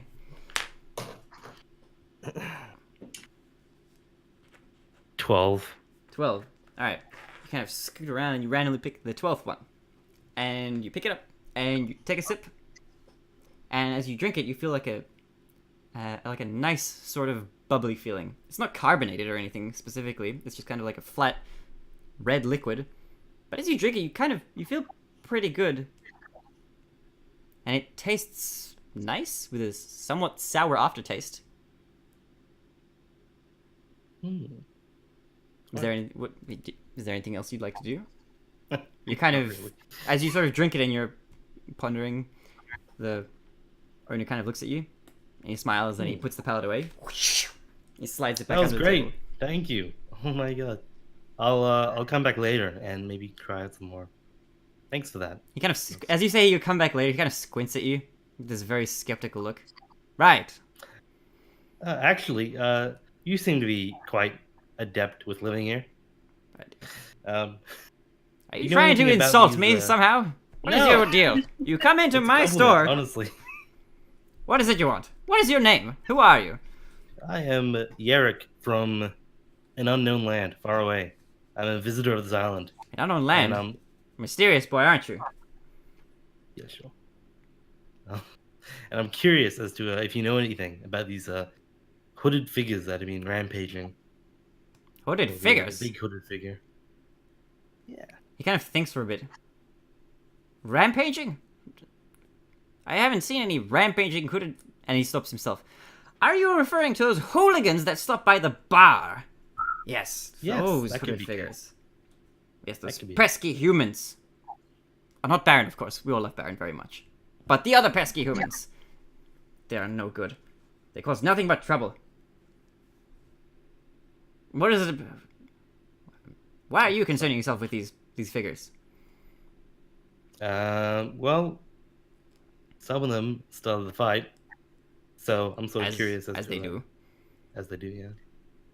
Sort of wondering if they, if you know anything about them, get some more information on them. Well, I know they're no good. They come from somewhere in the woods. I don't know specifically where. Are you trying to find them or something? Is that what you're after? Yeah, that's it. Well, I'm sure that if you go into the woods somewhere, you'll probably run into them. I wouldn't know myself. I'm not a wood dweller. All right. All right, Well, get out of my thanks for store. information. If you're not gonna buy anything, I'll I have leave. nothing more to say to you. Thanks for the samples. I think they run out. Goodbye. Have a nice day. Please come back again. I'll get back to the bookstore. All right. While that's occurred, Core. The lovely couple. What are you guys up to? yeah. You enter the establishment. Mhm. Who said There they is a were receptionist. couple? Damn. There's like a little. So you walk in. There's like a little kind of area where you walk in. There's a little sign, very neatly written in handwriting, that says, "Please wait to be seated." There are no patrons here currently, No patron. and Sad. there is nobody in sight. Oh, Make look at Baron. a perception check for me. Both of us? Sure, both of you. okay. Oh, not as good. That's 20. 4. 20? 20. Okay. Yeah. Baron, you've been here before, more than Yeah. once. Yeah. This isn't the first time you've tried to bring a date to this specific place. This is like your preferred hub. You know that this place is pretty pricey. There is somebody here. Nobody's away. There's a bell to your right, which if you ring, generally somebody comes. Okay. Ah, my lady, you must be new here. Anyway, don't worry, I've got everything covered. As he rings the bell. All right. So you pick up the bell and you like give it a little jingle. Ding, ling, ling, ling, ling. And a very like happy-looking, posh, kind of well-kept, well-groomed tabaxi comes out, and she begins to greet you. Ah, good morning. She friend. Oh. And as soon as she sees Baron here, she slumps over and she walks up. Hey, Baron. Table for 2. Yes, Kelly. Beautiful lady. She Kelly. she looks at you as you say Kelly. As you kind of say it, and she's thinking like, okay, this guy doesn't this joker doesn't even remember my name. But she doesn't say that. You can tell from her expression because this is just a name you made up. You give her a new name every time you come. She's kind of sick of you, to be honest. And you know this. Mhm. She drags you over. She kind of like brings you to the area where there are some tables. There are some booths. There's like a bar kind of table, but there isn't a bar. It's just like a table, like a long table with some chairs. And she I would points like around. the best table. The best table. I say to fake Kelly. To fake Kelly. Fake Kelly looks at you and she says, she kind of sighs to herself and mutters something, which you Can I perception what the muttering is? if you really like, yes. I always like to know what people are saying. Oh, okay. That's a 16. Yeah, you can hear it. She says, "Ah, they all do." Yeah, we have a type. And she says, alright, follow me. And she kind of takes you around to the back of the store, and there's like this curtained off section, which she pulls open. There are no windows. There are like candles about. It smells really nice. There's a round table, which kind of has like this cushioned seating covering, going around in a circle about 3/4 of the way.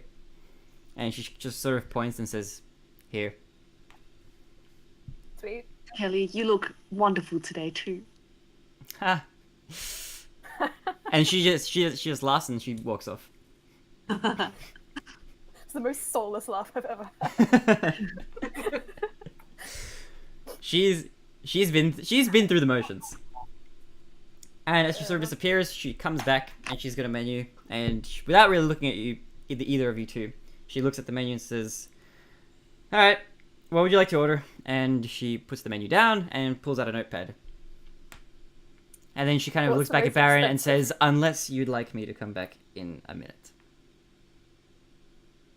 So, What this charming lady wants. What's the most expensive thing?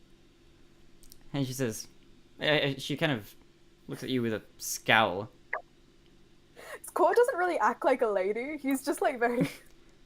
And she kind of pauses for a moment and says, He's "Hold like, on." She walks back around and she disappears for a little while. And she comes back around with a tiny, tiny little menu, which has like 3 items on it. And she That's hands you tiny. the menu. And they are 3 different types of tea. And they are very expensive in increasing amounts. The first tea is 10 silver, the next tea is 1 gold, and the last tea is 10 gold. Damn. Okay.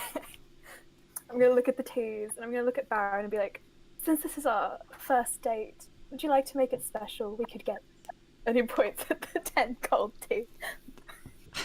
The 10th gold tea is called Blood of My Enemy. Blood of my enemy, yes. A strong start. Of course, my lady, but don't you think this name is quite not auspicious? It has a power to it. I like it. Power. Fake Kelly sort of stands there as you're contemplating, and she looks at the both of you with this very dead expression and says, "It's made from fresh goblin." Fresh goblin? She's kind of taken aback by your enthusiasm. Yes. You think Paul's gonna drink it, but he wants to order it. But goblins are not. They're my friends. They're not something to be eaten. I'm sorry, my lady. Is there anything else you would like? What's the next tea down? The 1 gold tea is Tears of My Enemy. What's it made out of? And as you ask, Fake Karen sort of smiles and says, that's a secret recipe we can't tell you. However, if you've got any dietary requirements, we can certainly tell you that it is not vegan or vegetarian and does not contain dairy. Does it contain goblin? That information is privy to our chef. However, if you are goblin intolerant, I would not recommend this tea. Do you have anything expensive that does not contain a goblin? And she sort of scowls and says, "I see." And she reaches and takes the little menu back. And then she replies, "No." What? But this regular menu does not contain any goblin. Okay. Oh. Avant-garde cafe. There are like an assortment of scones, small cakes, and some teas. There aren't very many things on the menu. It's a very expensive restaurant, but there are like 10 items. Okay. Can Core order enough to make up to 10 gold pieces of food? and Definitely drink? not. Oh, come on. All the stuff. Even if you, well, okay, you can order like a ton of stuff that would add up to gold, to add a gold. Okay. A gold I will settle for. She looks kind of wary and looks at the menu and says, "Are you sure you want to order?" And she picks up the menu and looks at it. 100 of the silver teas. Sounds wonderful. This is going to be a date to remember. And he looks at Baron, just like, He's like, "Okay, Money's not a problem for someone like me. no worries. We would like you to pay up front before we bring the order out." Kelly, how about a song? she puts herself. No, please not here. Okay. You will disturb our patrons. Baron hands her a gold piece. No worries. And she takes the gold piece and she writes down 100 XST on her little notepad. And she says, "All right, feel free to come back. Your order will be ready in 2.5 hours."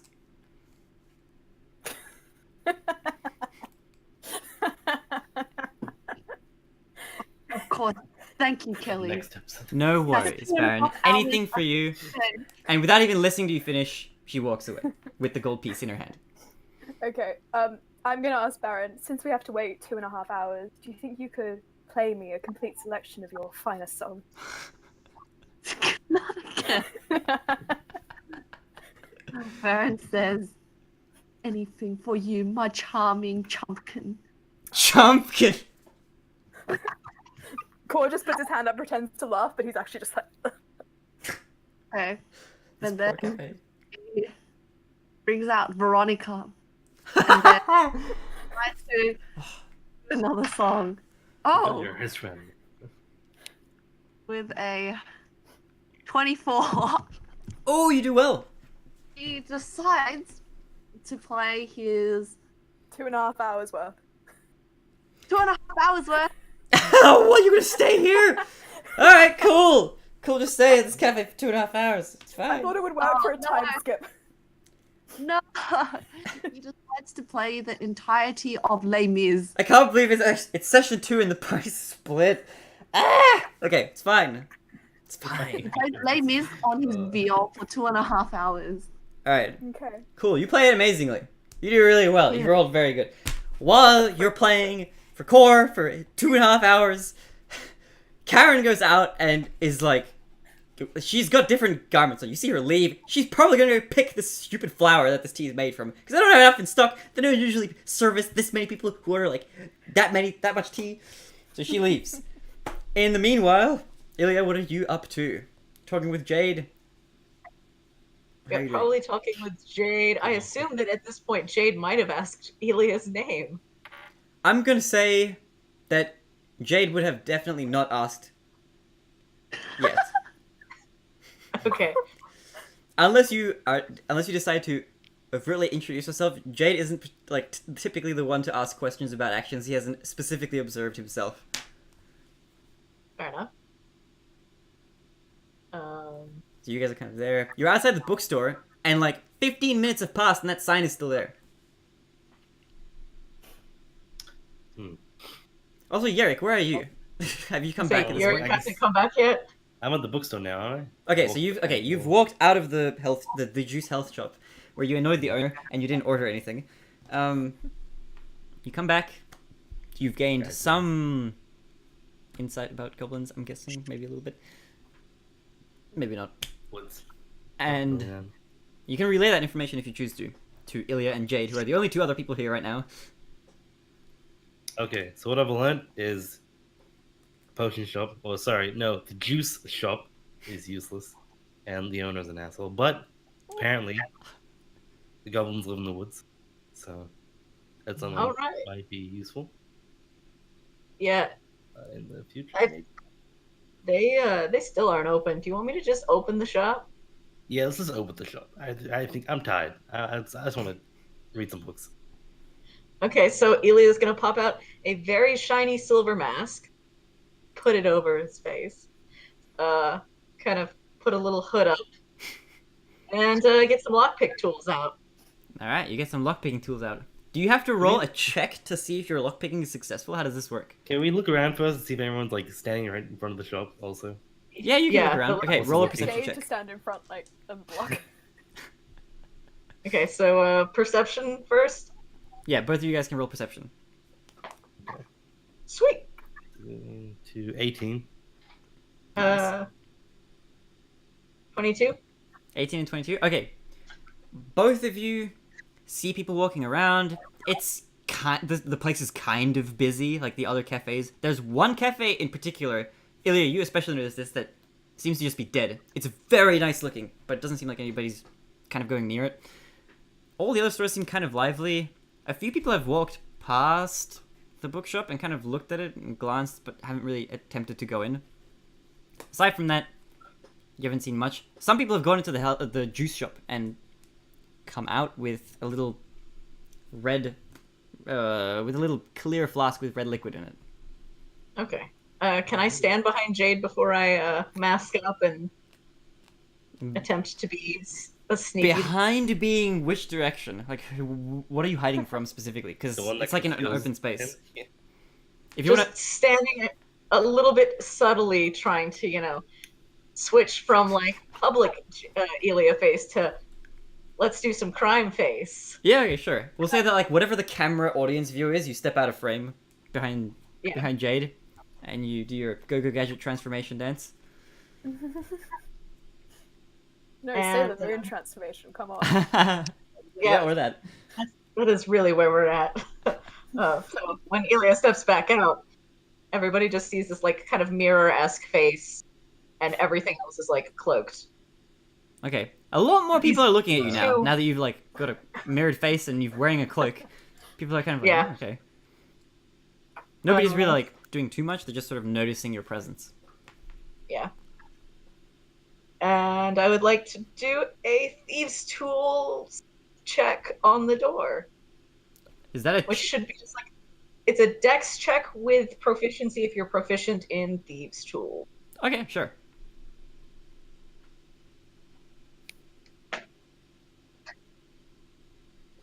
Ilya doesn't get the door open. What did Ilya roll? Oh, yes. Oh boy. What? Thank you, my good thief dice. Right. You have pull out. betrayed me. Okay. So what kind of lockpicking tools do you have that you're trying to use? Just Do you have like a single thing that you use to pick all your locks? no, there's like a. So Elia you would see just kind of this like little like bag open up, Ah, okay. and individual little like picks and like slides and whatnot. And Okay. not to say that I have this in real life, but what? Okay. So with your natural one, you walk up to the door. It's like a little. You kind of walk up some steps, and it's like this sort of porch, kind of like a. I don't know what it's called. Like when a house is a porch. I think it's just a porch, like a little kind of elevated kind of ground with wooden planks. You sneakily pull out your bag and you drop it on the ground as you attempt to reach for one of your picks, and a few of them fall through the cracks and underneath the porch. I guess I didn't need those anyway. Have you done this before? Tiefling man? So many times. This is a new one for me. Oh, okay. Oh. I mean, no, nothing. Never mind. I don't do this all the time.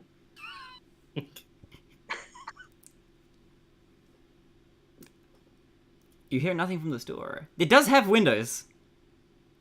Oh. We check the You know windows. I'm gonna try and subtly put my lockpicks away, slip back out of sight, uncrime face, and then come back. I like this scene of you like getting transformed and like putting the hood on, and then you kind of walk up and just stumble and just drop everything. And then I think, can I attempt to case the joint now? You can. All right. So Yerrick, you're looking through the window and windows? I'm looking for a window. Yeah. Okay. Okay. So let's look for a window. Look for a window, and then okay. Wait. Where are you? Okay. Wait. You want to? Okay. Ilya, you want to chase? Pace around the joint. There are kind of windows on all sides. Where do you want to have a look through? It's like a little square house kind of looking thing. Yeah, I just realized I'm probably too short to look through the windows. You can look through the windows that are on the front porch. So next to the door, that's it. Okay, well, those are the closest. So I'll just look through those really quickly. Yeah, okay. So you look through the window to the left of the door, and you look in, and it's kind of, it's lit up. It looks like there's probably somebody there. You don't see anybody. You do see a lot of books. It's really scattered. This place has got books on shelves, and they're overflowing. There's stacks on the ground. It's pretty claustrophobic on the inside, but cozy if you're into that sort of thing. As you check the window on the right. Yeah, sorry. I got an idea. I have a spell. Wait, can I use... I didn't cast it. If you have spell slots available, you can. If you do not, then you cannot. Fuck, I don't know if I do. It should show in your character. Do I have? Okay, if you go to your spells section on... I don't think I've cast any actual spells yet, so... I should have some of that. Did you or did you not? I know you tried to cast one and then you changed your mind. Did you actually not end up casting anything? Hey, I don't think I casted it. That's... Yeah. Yeah, okay. If you do cast something, if you press the button to cast it, it'll save it and like fill in a square for you on D&D Beyond, so you'll know how many you have left. Press the button. So if you have 2 blank squares or however many you have, then you haven't used any. I don't know. I don't think I used any spells. So. Yeah, right. So okay, you check both windows and you just kind of see the same scene from different angles. It's like just books and rows of them. What kind of spell do you want to cast? I was going to cast Unseen Servant, which lets me create an invisible, mindless, shapeless, medium force. Perform simple task or command until the spell ends. It says it springs into existence in an unoccupied space on the ground within range. Can I cast it inside the shop? Will that work? I don't see why not. If there's a space that's unoccupied on the ground. Is there? Yeah, there's some space. There's enough space for like a little tiny form. I mean, it's big enough for like people to walk through. Okay. Cast it inside the shop and then like near the door, sort of. Okay. Do you want to give it a task? How long does the spell last, by the way? Is it a 1 minute spell? 1 hour. 1 hour. Okay. Okay. Okay, you cast it, and we'll come back to you. In the meantime, Ilya, what are you doing? I actually have just had an epiphany. An epiphany. So, yes, Ilya is going to come back. You're not even looking through the windows. Yeah, I would like to look through the windows, but if any of them are unlocked, Ilya can just use thaumaturgy to open them. Okay.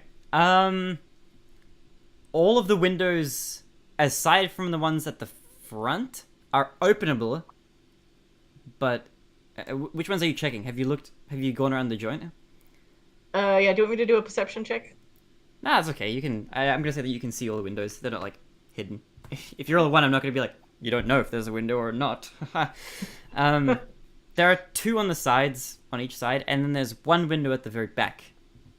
So if you're checking all of them, and you check the last one, the window is open already. The other ones aren't, unless you've tried thaumaturgy on them. But just looking at that, the window at the very back is kind of open.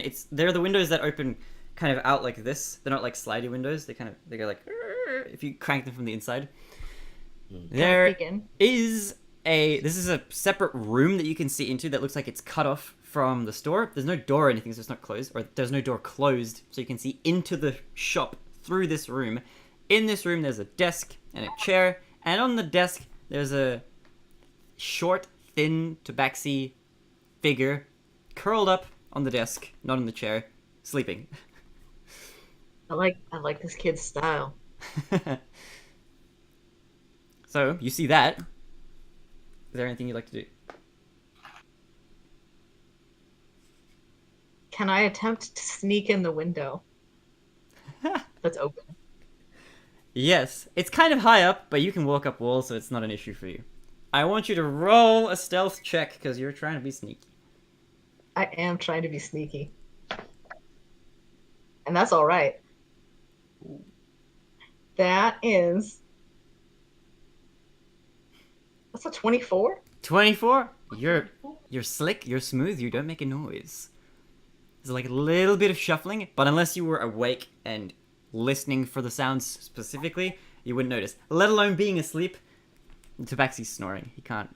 There's no way this figure is gonna know that you're there. So you climb in, you kind of creak the window open just a little bit. It doesn't come out very far. It's like it gets stuck after a certain point, but you manage to kind of squeeze your way through. And without making too much of a ruckus at all, you're inside, and you're inside what looks like kind of an office, sort of, if you had to guess. It's filled with books, but a lot of paperwork as well. And 1 sleeping tabaxi on a desk, on top of papers. Okay, and I can see from the other side of the door? Yeah, you can kind of like, if you imagine it's like a wall, there's a door kind of to the side, and there's a bunch of stuff on the wall, but to the side, so you can kind of see diagonally into the rest of the story. So you can see the shelves with the books and stuff, but you can't see directly through all the way to the other side. Is there anything shiny in this room? Roll a perception check.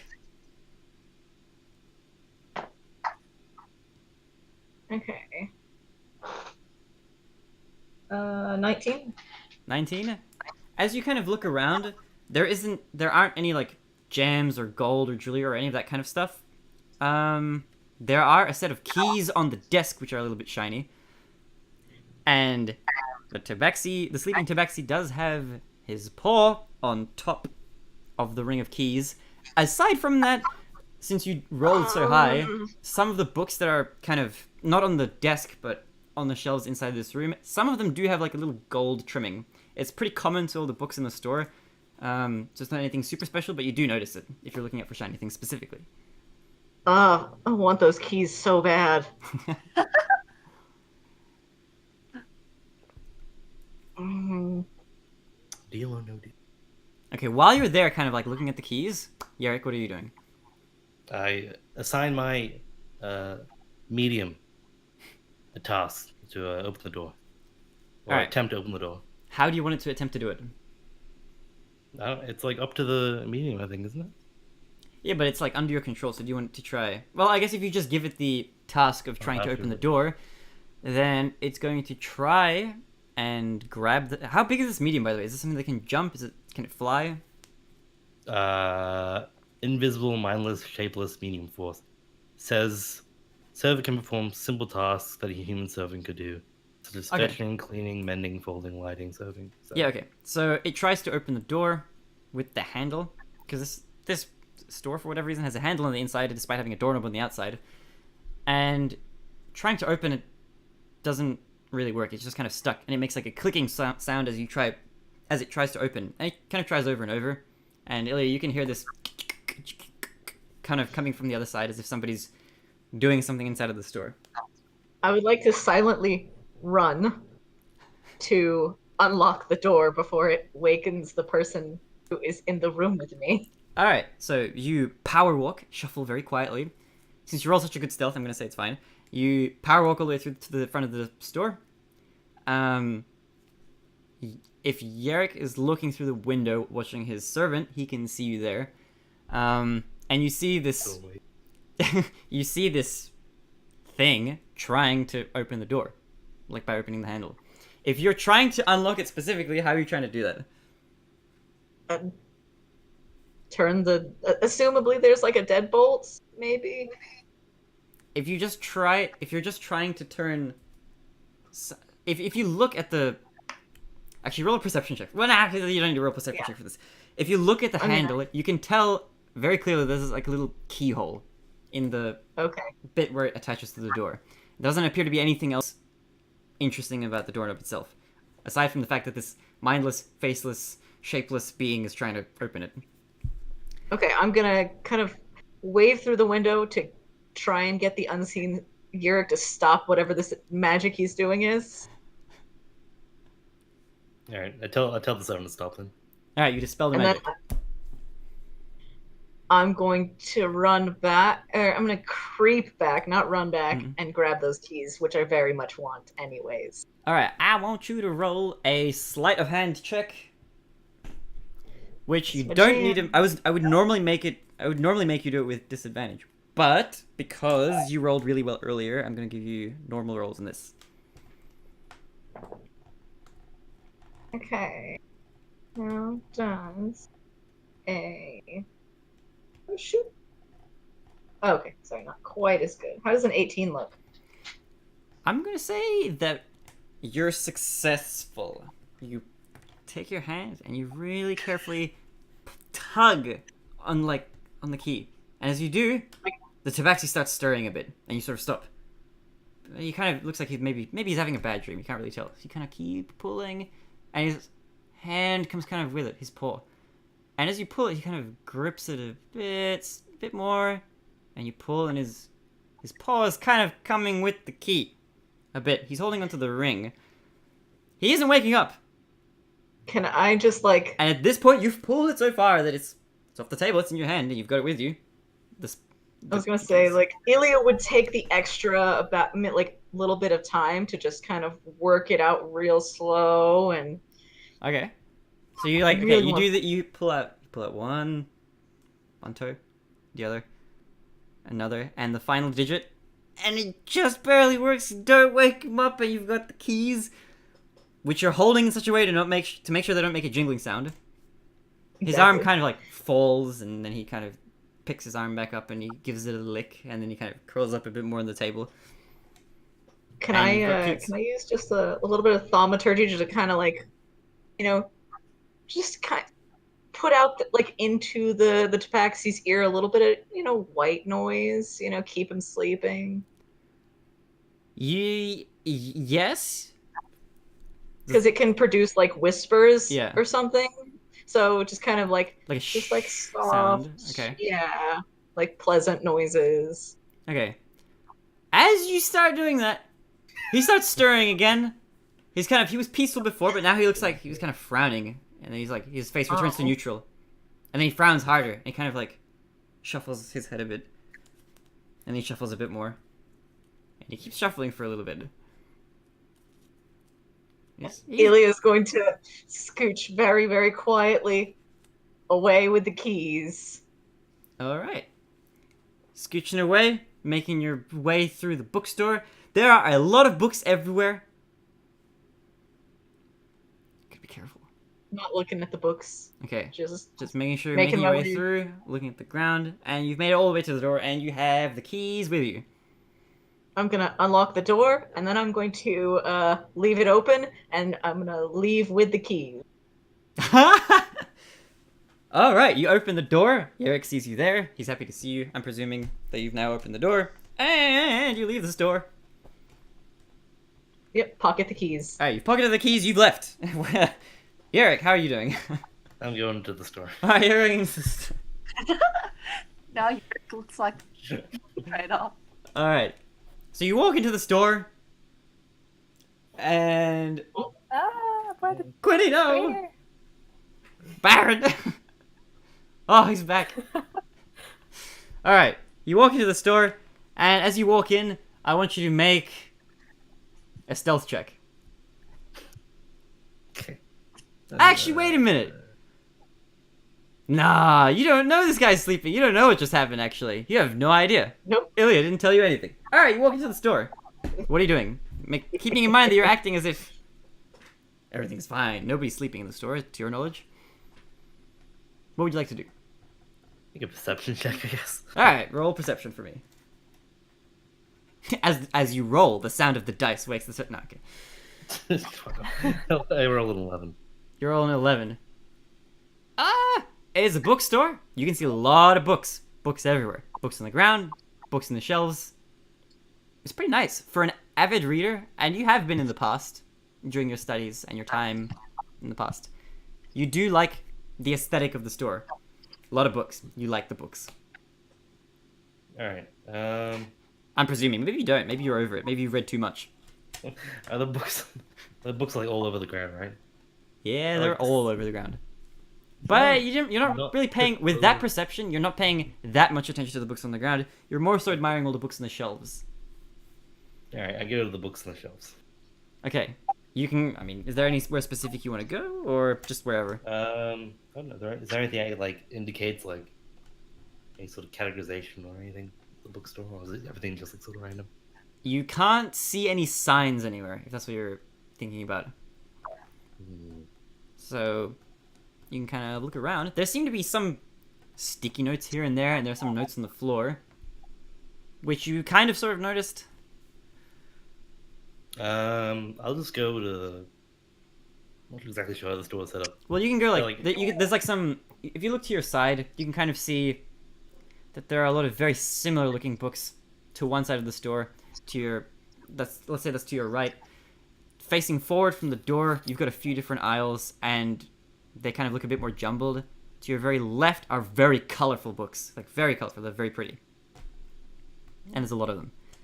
And well, actually, when I say very pretty, I don't mean in the sense that they're very regal. I just mean that they're very colorful, in the sense that like crayons are colorful and pretty.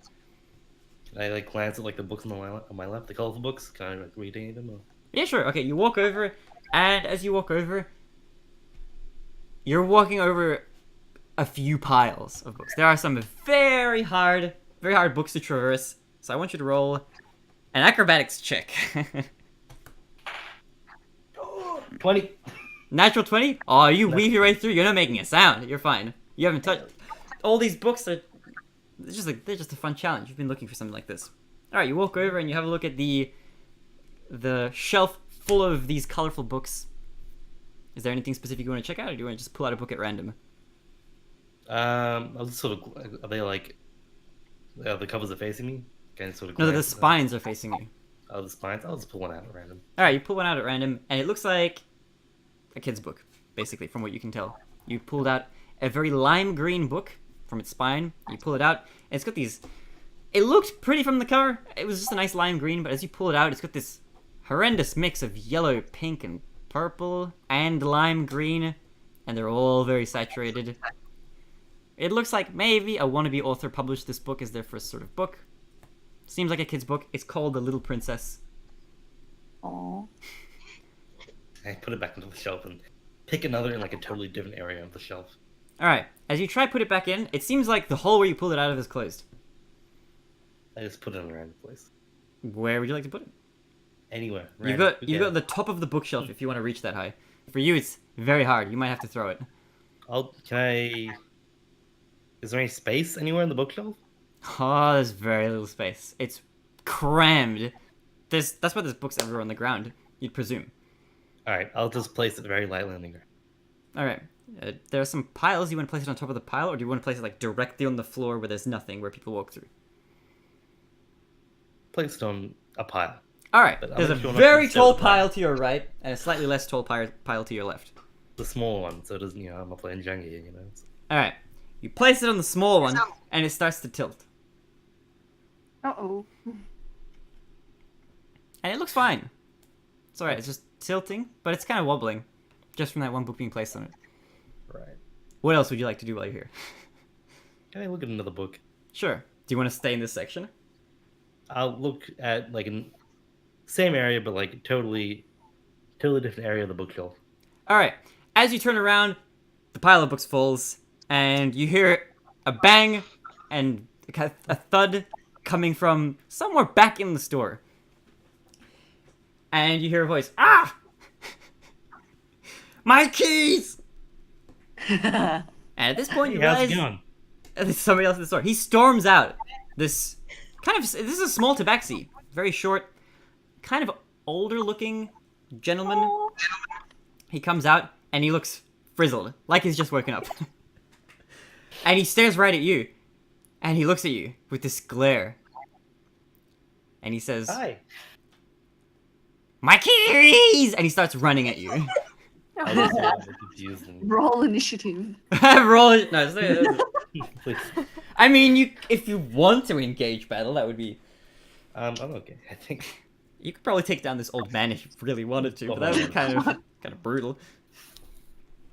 So, okay, what are you doing as he's running up to you? Wait, he's bolting at me? He's bolting at you. I mean, he's trying to run, but it's he's just very quickly traversing the book terrain. I pick my words wisely. He's trying to get. You got 5 seconds before he runs up to you. Hey, wait, calm down. God damn. So he sort of stops for a moment. He says, "Calm down! Give me my keys!" I don't have your keys, old man. I had them in my hand when I fell asleep. I had no idea. Look, the door was open when I came in. I just wanted to look at some books. The door was. And he starts thinking. The door was. And he looks at the window and he sees it's back in 5 minutes. And he thinks, "Oh, okay." And he walks over and he pulls the sign off the door. And he looks at the sign, and he looks at you, and he shows you the sign, and he says, "No, it wasn't! Where are my keys?" The sign, I walked in. "You could not have walked in." And he looks at the door. And he looks back at The you. door's up? "It's been unlocked! I may Was be it old, locked but my already? memory is crisp." Was it locked in the first place? "Yes! What do you take me for, a fool? I don't have your keys. You can search me if you want. I left the back window open. You must have climbed in. Somehow." And he looks at you, noting your short stature.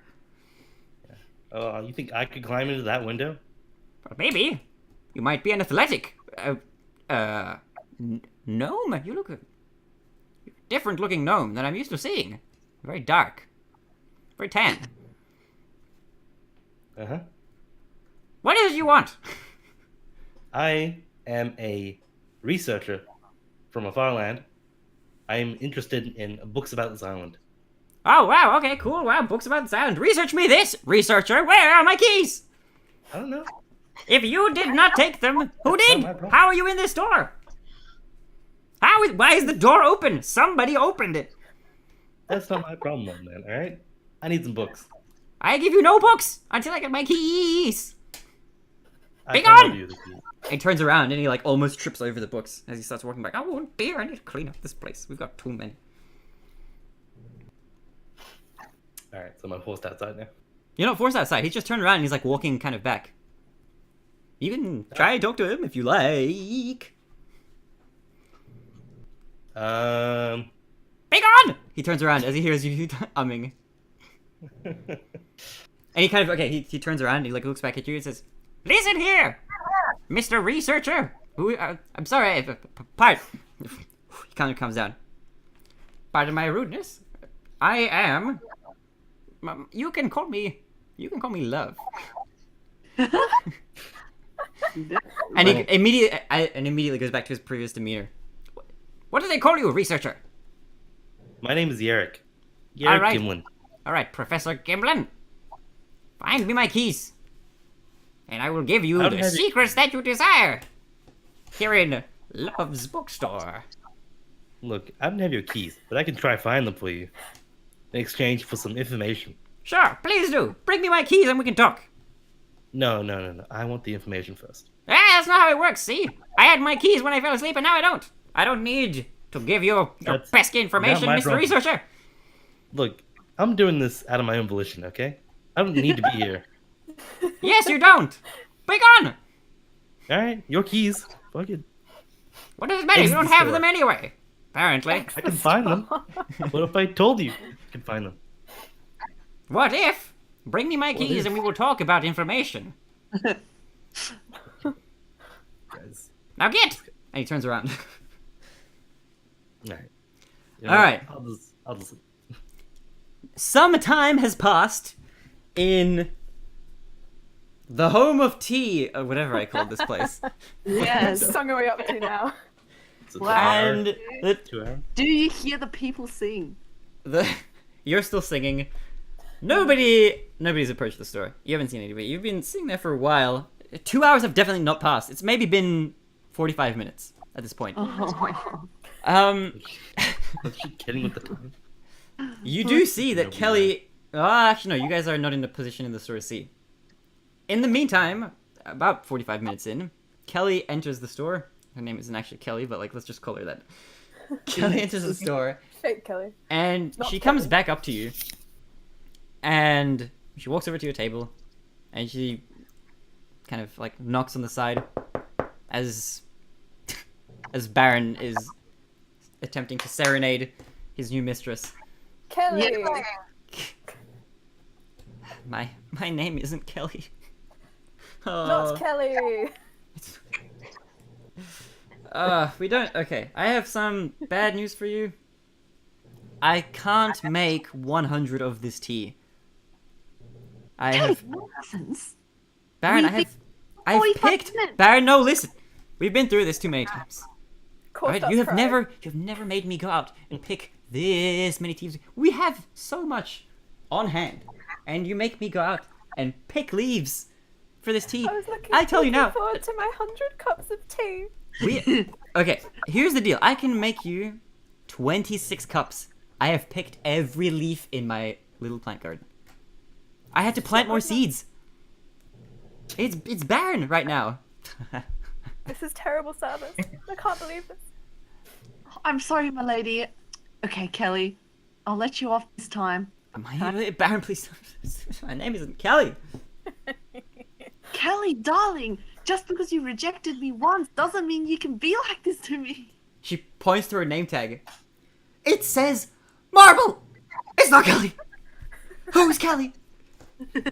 Oh, You couldn't Oh, even sorry, remember my name when we dated all those months ago. And she kind of smiles for a little sorry, bit I'm as she not says that, but supposed then to be catches talking herself. with the other server. Yes, clearly. Alright, do you want your 26 cups of tea or not? Do I get a refund for the rest of the ones? Rest of the ones I didn't get? Yeah, okay. Yeah, you can get a... Sure. You get a refund. Give me 1 second. That'll be... 74, right? Oh, you get back a bit more than that. It's 260 silver, okay. so you get back 740 silver. Okay. So... Actually, wait a minute. Hold on. No, sorry, you get back 74. Oh, yeah, I was just... I was counting it for 10 gold. Okay. So, Kelly comes back and gives you the 74. She just sort of throws all this silver onto the table. It's all in silver coins. You got no extra loose change. This is a high establishment. They do not give unnecessary change. So she goes back and she yells out from the back or from the front as she's walking, "Give me 15 minutes." Thomas, Yes. is there any like fancy silverware or nice thing around? On your table, there's some fancy silverware. How much? How much? On the table that you're sitting at, there's 2 sets. You got a spoon and a knife on your side with a little napkin underneath, and Baron has some as well. But neither of you guys have plates or cups or anything else like that. If you look at all the other tables in the entire store have the same layout. For every 1 seat, there's always a set of silverware. Can I perception check how much this is worth? How much the silverware is worth? Sure. Yeah. Actually, Ooh. yeah, sure, perception. 15. 15? I always think it's Brian's edition, and it's not like that. Alright, just from glancing around and from what you know about silverware, which is like a decent amount, being the connoisseur that you are, it's probably worth about 2 silver pieces per utensil. This is disgraceful. Cor keeps crying. It's slightly real now. He just sat through 45 minutes of Les Mis, and it's not going well. Or it's going exactly as intended. It was 24. It was a 24 out of 20 performance. Okay, yeah, fair. He's crying a little less. He's like, I kind of got something out of it. It was a pretty good song. This is a weird scenario. Alright. He'll wait till the cups and stuff come out to do another perception check. Yeah, okay, so some time passes, and Kelly comes back, and she's carrying 2 big platters, and they have about 10 cups each. She puts the platters down, she takes off the cups one by one. Some of them have saucers, some of them do not, but they all are in the same kind of cup. They're all kind of like fancy-ish with like a little gold trimming. She pulls them out, she puts them on the table. The table's starting to kind of run out of space. After like 20 of these cups, there isn't like a whole lot of room left. The idea of even having 100 seems kind of ludicrous. So she goes back, and in another 2 minutes, she brings back another 6. And none of these have saucers, and 3 of them are in mugs. And she puts them out, and she takes the platter back, and asks, will there be anything else? No, thank you, Kelly. You wanna come join us for a cup of tea? I would love to, but I have to tend to the other patrons. And she looks at the rest of the empty store, and turns around, and starts walking away. Alright, so you've got 26 cups of tea. Can I perception check the cups? You can perception check the cups. Hey, natural 20! Natural 20! 2. Ooh. Okay, so from what you can tell, the gold trimming on all of the cups is real. You have experience with gold, you know that it's real. There's a tiny amount, it's a very small amount of gold trimming around the side. It's made in very like intricate patterns, but there's very little of it in total. The cups themselves, you can tell, are just made from a regular fine china. Probably not worth a whole lot. The gold itself, again, maybe from all 26 cups, it would add up to a quarter of a gold piece for all 26 of them, including the 3 mugs, which, from your perception, you can tell are just plain ceramic mugs that have been used for coffee and have probably not been given to customers in the past. Okay. And the saucers themselves also do not have gold trimming, or not as much. They have a little bit, like a tiny little rim. But again, it would only add up to about a quarter of a gold piece, which is about 25 silver. This is just not the high life that calls to. Is the tea good? Can you try a bit? Yeah, sure. You taste the tea and... Wait, which tea did you order again? You ordered from the non-crazy menu. The non-crazy menu. Tastes pretty good. It tastes like you... Oh. It's like very good tea, but you feel like you kind of got ripped off. Okay. Cor throws himself on the table, still crying, and sneakily pockets the silver. It's okay. Like, I can't cope with this. And as you do that, as you throw yourself onto the table, for whatever reason, you knock over like 10 of these cups. Some of them break as you throw yourself onto it.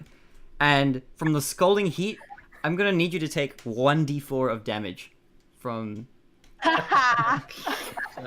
from the scalding hot boiling water. I wouldn't knock over the teacups, but okay, he can take that. You threw yourself. If you threw yourself on a table, almost completely filled with teacups. Okay. Yeah, there's like no space. You can put like your hand because maybe. I didn't articulate. I'll let you say that. I mean, unless you want to, if you want to redact your decision. Fine.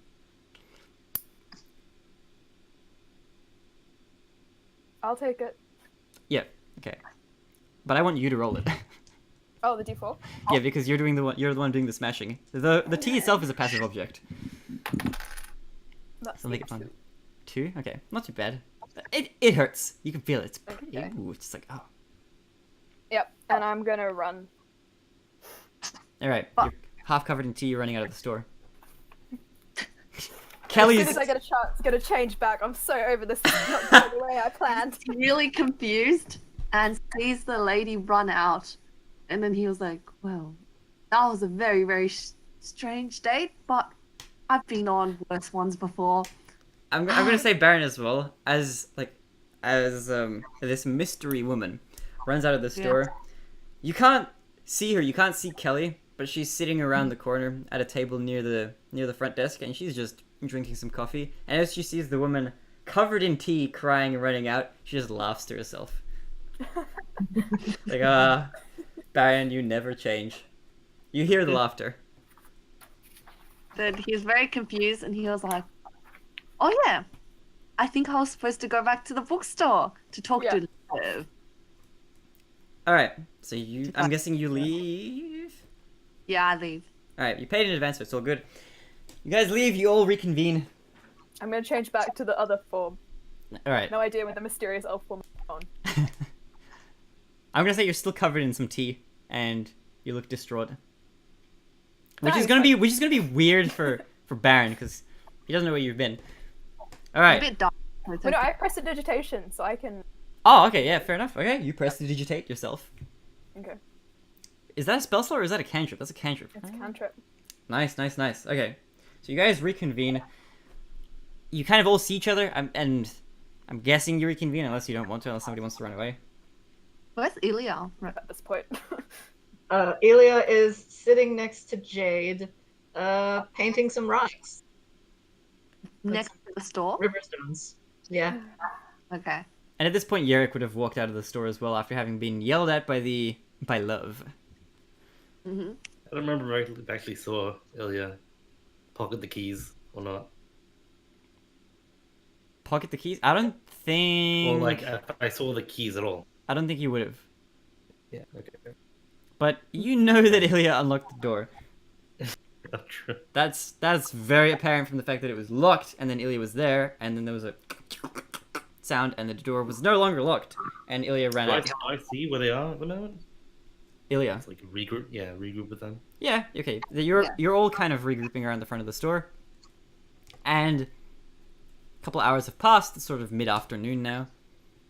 How are you guys doing? Baron asks, oh, so did you guys go into the store or not?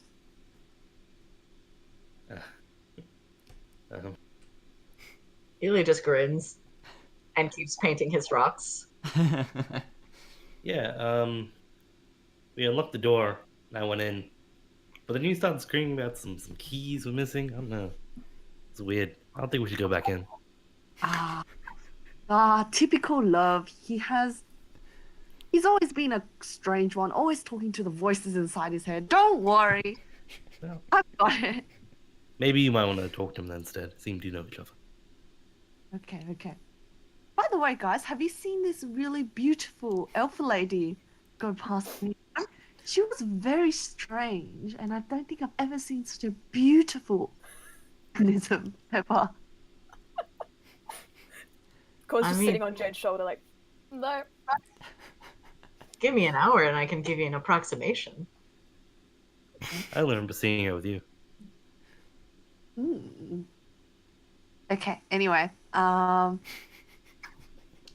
walks into the store and tries to chat to Liv. Alright, so you walk into the store and you see Love sorting some books on the bookshelf, and he notices you come in, and he recognizes you. Ah, Baron, what brings you here? Love! Baron, how's it going? Yes. You never change, old man. Anyway. Well, I you know what they say, I only get older.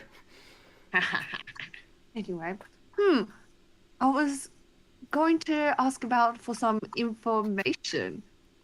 Yes, what is it? What kind of information? So, earlier this morning, as I was playing a beautiful solo for a group of ladies at the bar, these black hooded figures and stormed in, wrecked our bar, got rid of my business, and I am very angry. So I would love some information regarding them. That wasn't you, was it? Did you? Okay. That's never mind. I don't want to know. What kind of information are you after? So they came with some weird sorry, what's the weird guy? What is he? Yeah, no, like what? How do I talk about him? However you like. That Foolish hooded guy. Common is a good language to use. that You can describe him however you want. You have all the information you need, I'm pretty sure. Unless there's something you're unclear about. What specifically do you want to know? Like, out of game? okay. And I can tell you if you know it or not. Where are these hooded figures from? As you don't know that much. You only know what you've been told in game. You've been told that Yeah, they're... as in, like, I'm asking him that. Oh, okay, yeah. The hooded figures? You mean those human bandits? Yeah? I think they're from... Well, they seem to come from the north. North, where the forest is. North of the tavern, at least. So, also, you know how much I love goblins. Yeah, unfortunately, yes, I do. Yes. You know how the goblins all live on the south side of the island? I've been hearing rumors that there are some goblins going to the north side with the bandits. Can you tell me anything about this? Goblins with the bandits? That sounds rather odd. I haven't heard anything about that, nor do I know anything of such a thing. The goblins, to my knowledge, which I am quite sure I'm fairly knowledgeable about, I am love after all, they all live in the south. They've got an encampment. They've got an enclosure that they occupy. As far as I'm aware. I haven't been down there in many, many years at this point, but as far as I'm aware, they're all living down there. I don't see why they would migrate north. Lest they be slain by the bandits hunters themselves. So goblins going to the north, that's rather odd. So where do the bandits live? Do you know a specific place? How should I know? I've never been to the north. That's dangerous. What about any leads on that folklore thing? The folklore thing? Well, what folklore are you... I mean, we have a lot of folklore here in the store. Something very strange happened. So, when we slaughtered the bandit, it was you. I didn't... It's because they got my me. heart. They got blood on my shirt, so I couldn't help it. Okay. Yes, right. Okay, you slayed. Okay, yes. I heard word spread about that. I was hoping you were not involved, but okay. What happened? What's the deal? What is it that you're asking about? Okay, so after we slayed them, a group of goblins, accompanied by a tall hooded figure who apparently looks like a ghoul. The demon! He returns! I have seen him in my dreams. I hear he has a face as green as envy and greed itself. And he oozes liquid as he walks. I don't think he's a demon. I think he has pale skin. Something to do with folklore on the Pale island. skin? Yeah. That still sounds like a demon to me. Perhaps. But he was... And they headed north after... They headed north? Well, Yes. That's okay, that part I didn't know about. A white face, you say, huh? That's a bit different to what I've heard in the folktales. Although I've never seen this man myself. I find it hard to believe that his face would be white. A green, oozy demon like himself. Demon! Can you tell me about this green oozy demon? Yes, the man with the black capes. Oh, yes. Capable of conjuring magic where he goes. The green oozy demon. He lives on this island? I don't know, I hope not. But if he's headed north, I'd say... But it's rather perilous. I would not recommend going north. Why not? Well, you'll run into the bandits, of course. Unless it is the bandits you seek. In which case, north is the place I would recommend going. Yes, I am seeking the bandits. I am so sorry. I've had a really long day. You see, that beautiful lady, she just left. He pats you on the shoulder. And... he tries to comfort you, but he's not very good. I mean, he's kind of cheesy and very overbearing. There, Baron! I know you've never been one with the ladies, but I assure you there'll be plenty more fish to come. This island is like an aquarium, after all. But that's the only fish I want. Ah, Baron, it breaks my heart to see you like this. Okay. So are you gonna buy a book, or? So, I want to go to I can offer you dating advice! We've got books on that! No, old man. I don't think I need dating advice. Look, we even have... Look, I found this for you. You'll like this book. Come here. He kind of walks over to the other side of the store. Old And he man. pulls out... Look! Dating for dummies! Core's just cracking up. I think with the success rate that you've had, give this book a try. It's on me. You've been a wonderful member of the community. Please take this. And he hands you this huge tome, kind of expectantly. It's massive. It looks like 1,000 pages. He takes it and then says, okay, anyway, how do I find the bandits? If you... Oh my god. Baron, I am worried for you, my friend. But if you wish to find the bandits, I'm sure if you just head north, you'll probably find them. I mean, who knows? This forest is only very big. I'm sure they're somewhere in there. Like I said, I personally have never been north. Is there like a tour guide or someone, like a little cart that could take us? Are you in the shop as well? Yeah. A tour guide! Oh, that sounds like an interesting business opportunity. I mean, I personally don't know, but I wonder if there is anybody who's been north before. Maybe ask the potion store owner. He might know. Wait, no. Yes. Okay. I'm not. He's right next door. My lovely friend.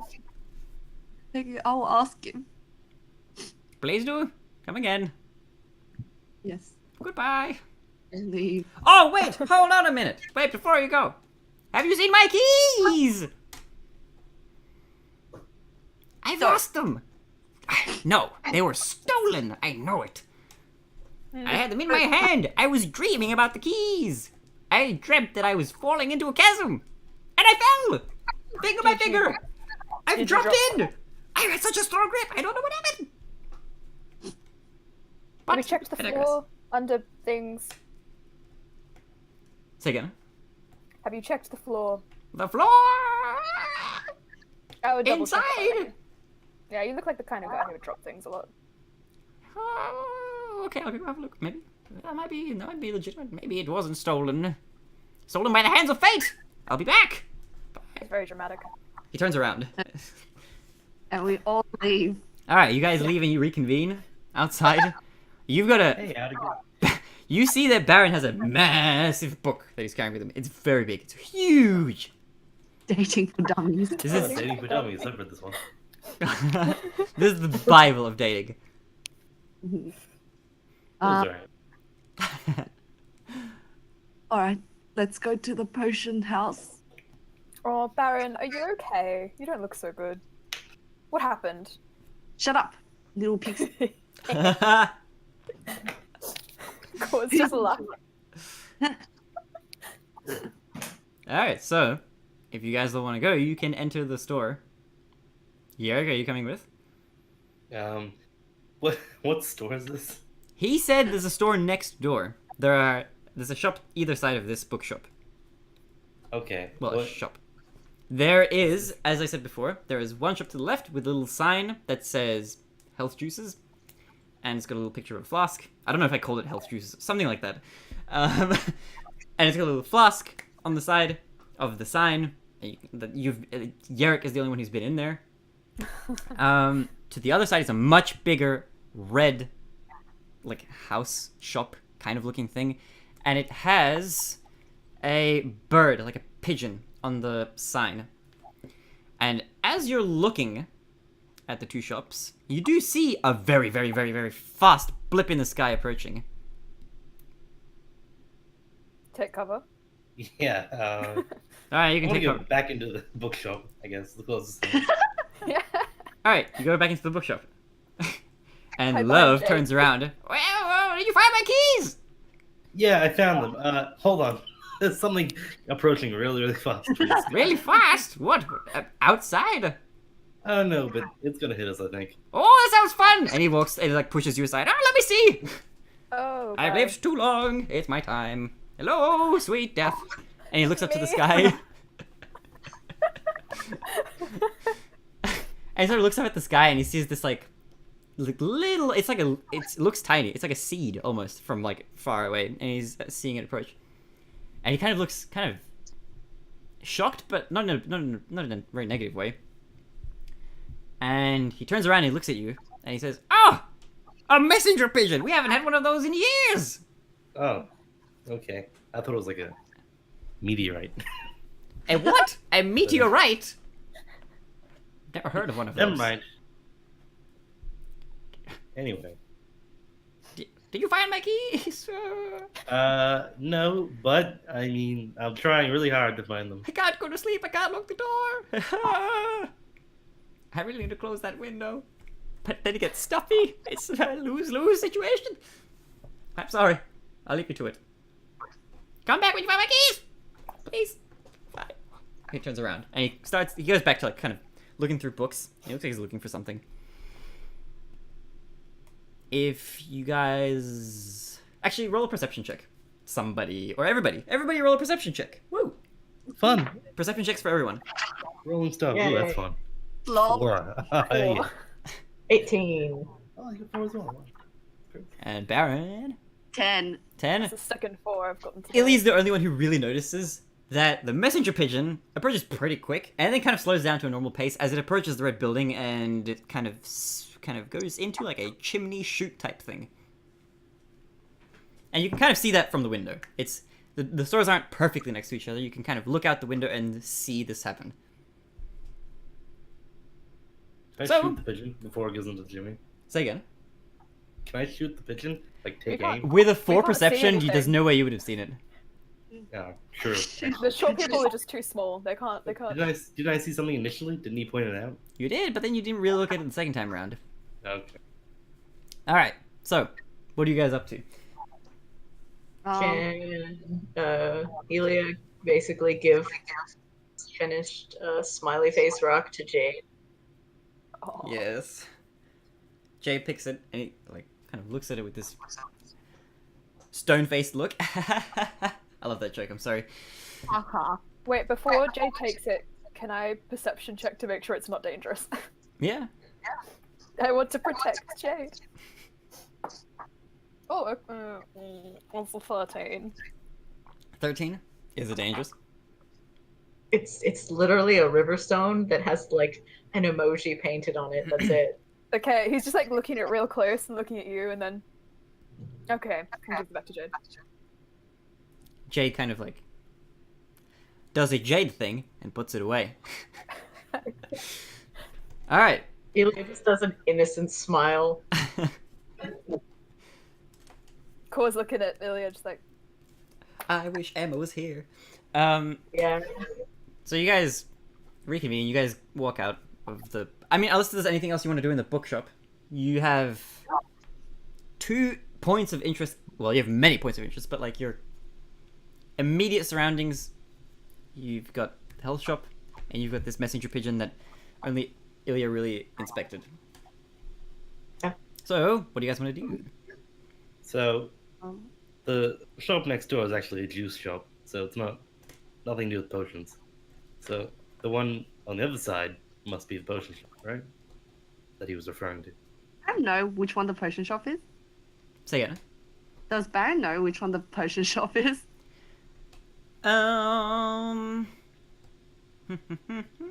You've been Probably here take for a girl on a date yeah, once. you've been here for a while. I'm gonna say that you do know which the potion shop is. And you know that the juice shop is a potion shop. And you also know that all those juices are healing potions. Birdhouse. Do Say I again? know what? Yeah, you do also know the birdhouse is actually a post office. Okay. Okay. So you can choose to relay this information otherwise. In Alright. response to Yerrick. That was Like- confusing. Juice shop? What do you think we are? Some type of bubble tea store or something? It's literally a juice shop. That's what he said, dude.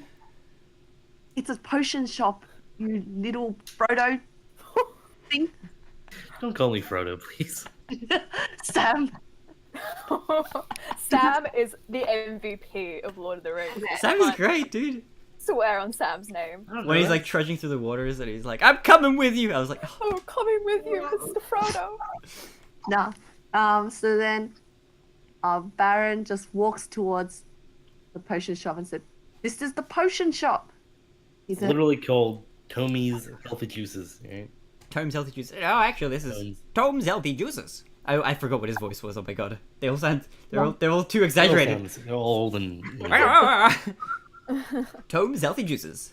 I'm gonna slip off Jade's shoulder and get closer to Ilya because Ilya has made themselves very suspicious to me. Yeah. He kind of like he opens the counter and he like closes it and walks around and he says, Baron, this is my branding. "Okay. What was I supposed to ask? They are healthy and they're kind of juices. He kind of whispers What was to his you. name again?" Tom. Okay. Tony. Oh man. He kind of looks exasperated. Yes, Baron, what is it? Oh, so heard that word's gone around, at the swamp, how this. Yeah, you naughty- killed those guys, didn't you? Aha! You know me. You guys, were all of you involved? Wow, okay. Yeah, I don't know what these guys' deals are, but they've been disrupting my business. So And as you say these guys, he looks around and he says he sees Yarrick. And he's like, kind of giving you the stink eye. But then, alright. Just nodding his head. Hi, yeah. Hello. but could you give me some information on where the bandits actually live? Sure thing. No, wait, the bandits. Yes, I can give you some of that information. If you buy some of my health juices. And he hops back over the counter and he points to them. And we've got a special on today. Okay, what's on? I'm always willing to buy stuff from you. Buy 4, get 1 free. Oh. What's the price? 10 copper. 10 copper for 1 potion. Yes. Buy 4, get 1 free. It's pretty decent. That's a very good deal. Could you perhaps make it buy 4 get 2 free? Buy 4, get 2 free? No. Every potion after that deal is another extra 2 silver. Extra 2 silver. Yes. Okay. You know what? I'm Since trying to run a business here. I can't Yes. give away all my stock. You've been such a good friend to me, Tony. That you know what? Yes, I know that. I can see. I'll buy 5 for myself. You'll buy 5? Alright, that'll be 5 silver pieces. You'll buy 4? Well, Buy for myself. that'll be 40 copper pieces, please. Okay. Alright, so you reach out and you grab 40 copper. Yeah. And you plump it into his hand and he gleefully takes it and puts it into the cash register. And he closes the cash register. And he gets a bag. And he puts in 4 health potions. Or 4 juices, I should say. Yeah. And... Wait. Didn't Baron get the 5th one for free Get 1 free. on that deal? And he looks at the bag, and he looks back at you. Yes, he did. And he takes another one, and very slowly puts it into the bag. And then closes the bag very quickly and hands it off to you. So is that just the friends discount, or is that just your special you're running right now? That was my special for one day, and it is over. Thank you. Have you closed your shop already? No, Do we're we- still open. But Only Baron closes was the as lucky Friday. customer to get the deal. Anyway, Hmm. Tony, could you give me some information about where the bandits are? The bandits. You mean those hooded figures that go to the bar? Yeah, those hooligans who we taught a lesson to. Yes, I've been up to those woods in the north once before, when I was a child, about 10 years ago, and that brings my memories back. It's very dangerous up there. I think they live somewhere in the woods. It's not quite to the north, but if you head almost directly northeast of the tavern, you'll spot them. I can guarantee that. Mm-hmm. Have you seen any goblins there recently? Goblins? In the north? Why, it's kind of a silly question. You know that goblins don't live up there. I know, but today after our scuffle, we saw a few goblins go north with some hooded figure. With a hooded figure?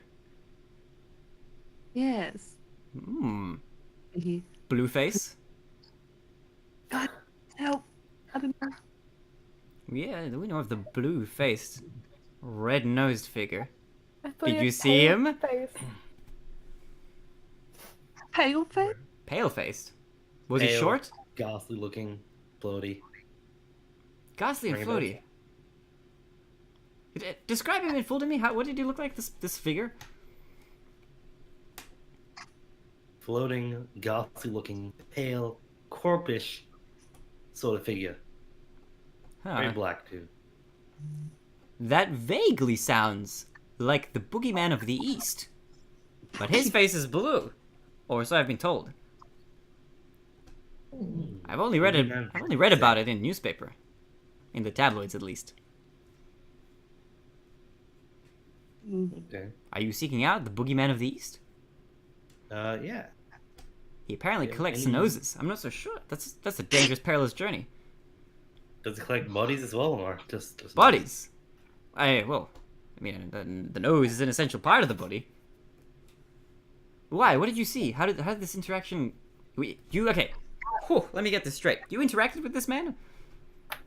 Not really. But after the fight at the bar, we saw him come in and then scoop up some of the bodies with the goblins.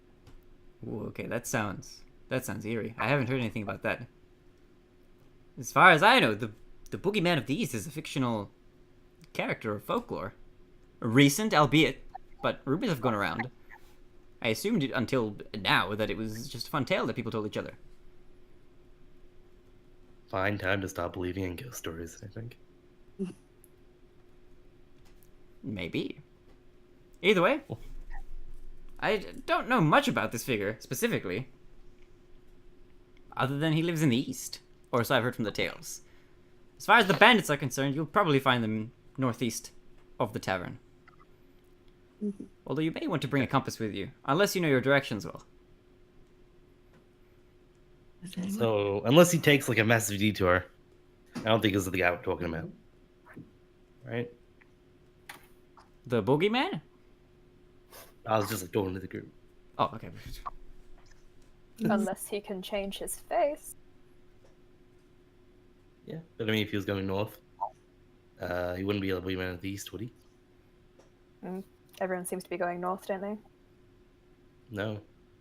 Yeah, they do. The goblins. Sorry, it's Oh. out of game now. That's not everyone.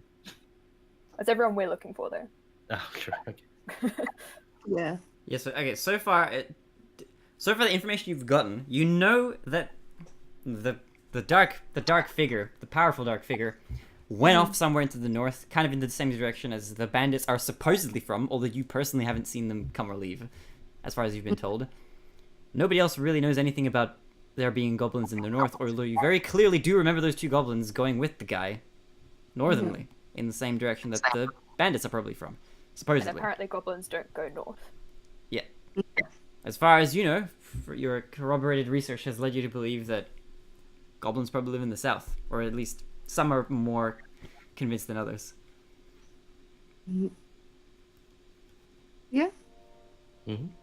Well, thank you for your patronage. If there's anything else I can help you with, be sure to give me a knock on the door. Okay. All right. Well, if that's everything, then I'll see you guys around. All right, see you, dude. Thank you, Tony. You're welcome, Baron. Alright, so you guys exit the store. And you've got this information. There are a few other places around. You've got that big red building. There are some other miscellaneous places that you could explore, although they appear to mostly be restaurants. There's some other places if you want to look around. There are a few. It's kind of getting into like later afternoon at this point. Hey, Baron, are you going to use all those health potions? Oh, you see, I'll teleport to you for 1 gold piece. Actually, I thought since you weren't going to use them all, I would buy them off you for about like 7, 8 copper. Give you 9 copper since we're grouped together. 8 copper? Nonsense, nonsense. You see, I am very, very squishy. I die in 1 hit, so these are all for myself. Well, same here. I need it too. I right? don't- If you're trying to contribute to the group's health, all right, it's good to share the wealth. You know what I'm talking about. Ruth? I was gonna go to those bandits and beat them up myself with the words. I'd like to see you try, but I mean, don't think we're in that position. While this is going on, Elia would like to go into the building where they saw the the messenger bird fly into. Alright. I'm following Ilya because suspicious. Alright, so the 2 of you, so far, and Jade I'm guessing as well, so the 3 of you, Probably. start heading towards the red building. Baron? Yarrick, what are you guys doing? Are you guys following, or are you guys... Sort of just realize, like, haphazardly, they're like leaving us behind, so let's fall behind them. All of them. Alright, so you walk towards, and there's like a series of steps, and like a double set of doors. One of them is already open, so you can just kind of walk in. So you walk in, you come into this very nice, fresh, very clean building. Compared to all the other places that you've seen, this place is very well kept. It's very clean. All the wood, unlike all of the other places, is painted. Oh, well, aside from the Fine Cafe. That place was a bit special, but that wasn't very wooden. This place is like a kind of a barn almost, but it's been kept really nicely. It's painted red on the outside. It's even painted red on the inside. Very fresh paint. Looks like it's been painted probably recently. It smells like letters and hay. Oh, it's supposed to. There is a couple of receptionists at the front, or you assume them to be. You presume them to be receptionists there, and they kind of notice you come in, but they don't really look at you too much. Why are you guys doing this? So again, you cut out a little bit for me. Sorry. I just said that, why are you guys here in the post office? They kind of look at you, and they look back at the desk, of which they are on the other side of, and they look back Oh, at no, you. I'm talking to the team. Sorry. Oh, to the team. The team. Yeah. Of course, swings his head to Ilya, just like, Elia has just walked up to the counter. I think there was a bird for me, maybe? A bird. Yes, we have had, and she like pulls out a book and puts it on the table and starts ruffling through page after page after page after page, just flipping through. It takes about 2 minutes, and they shuffle back in the other direction. And there's like a huge list, and they put their finger down, this tabaxi, and she pulls her finger down very slowly as she finds yes, the bird. Yes, there was one delivery in the last 2 months, and this is for one Evening Cloud. Yep, that's my name. Evening Cloud. Oh, okay. Do you have any proof of identification? Oh no, it burned up on the boat. Oh, that's fine. That's okay. Could you sign a form in that case? Of course, yes. All right, all good. So she pulls out a little notebook and she flips to a page, and she tears out a page out of the notebook, and she flips it over to your side. There's nothing written on it. It's like note paper, and she hands you a pen as well. And she says, "Here, if you please." Okay, and Elia is going to sign in a it's illegible, to be honest. Illegible. Okay. So you draw this kind of scribble, and I want you to make some sort of check for this, but I'm not sure which one to make you. wait, Actually, wait, I think I am proficient in forgery. Really? No, disguise, painters, and thieves' tools. So, but deception I could go with. Deception is good. I'll let you roll deception. Okay. That's not. That's not bad. Oh, that's an 18. 18? Yay, proficiency.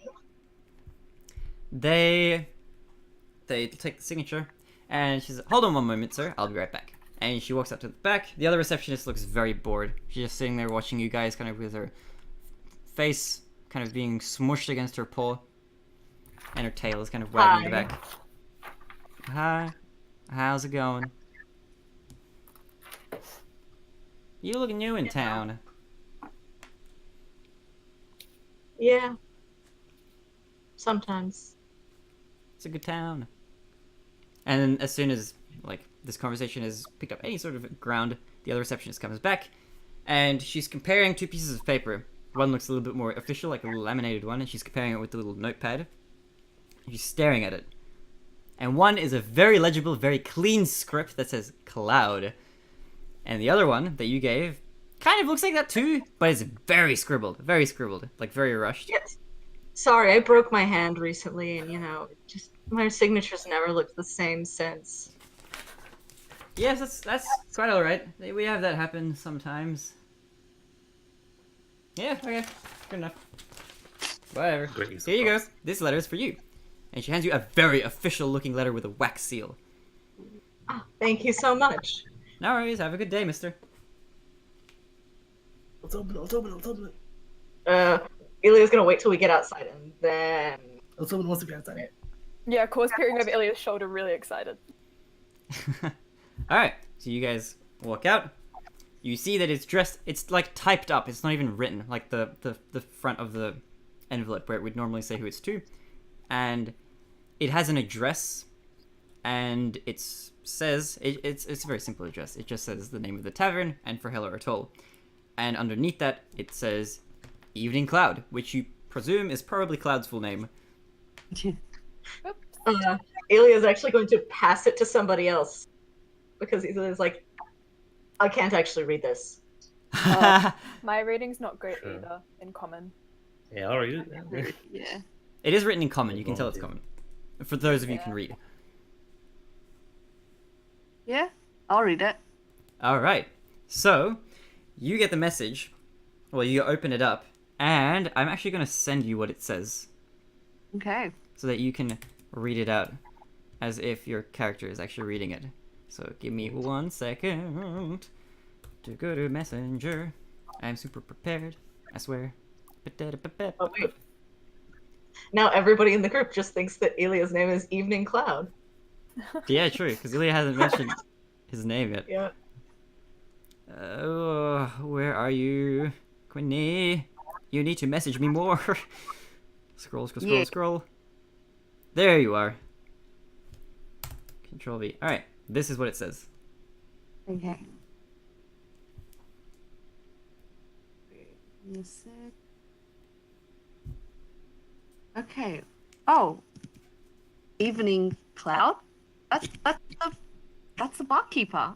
Why did we take this letter again? Anyway, it says we are investigating a suspected criminal, Evening Cloud, and we'll be arriving at Port Henry for Hella in some time. We will give 1 week's notice. Evening Cloud is not to leave the island. Signed, the Royal Guard of Capital. Oh shit. Wait, this was sent to Evening Cloud, but Evening Cloud is a criminal? Mm-hmm.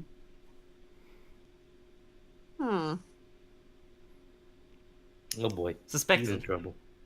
Is there a reward for turning Evening Cloud in? It doesn't say. It doesn't say in the letter because it's addressed to him. Yeah, I doubt it. Well, should we give this to him, or? You did say he was the best man you'd ever met, or no? Yeah, I did. And you know him the best. I mean, best people can be criminals. That's nothing wrong with that. What if it's something minor, like, I smoke mean, is a fashion? Like did what? seem very fishy. The whole business with the bandits.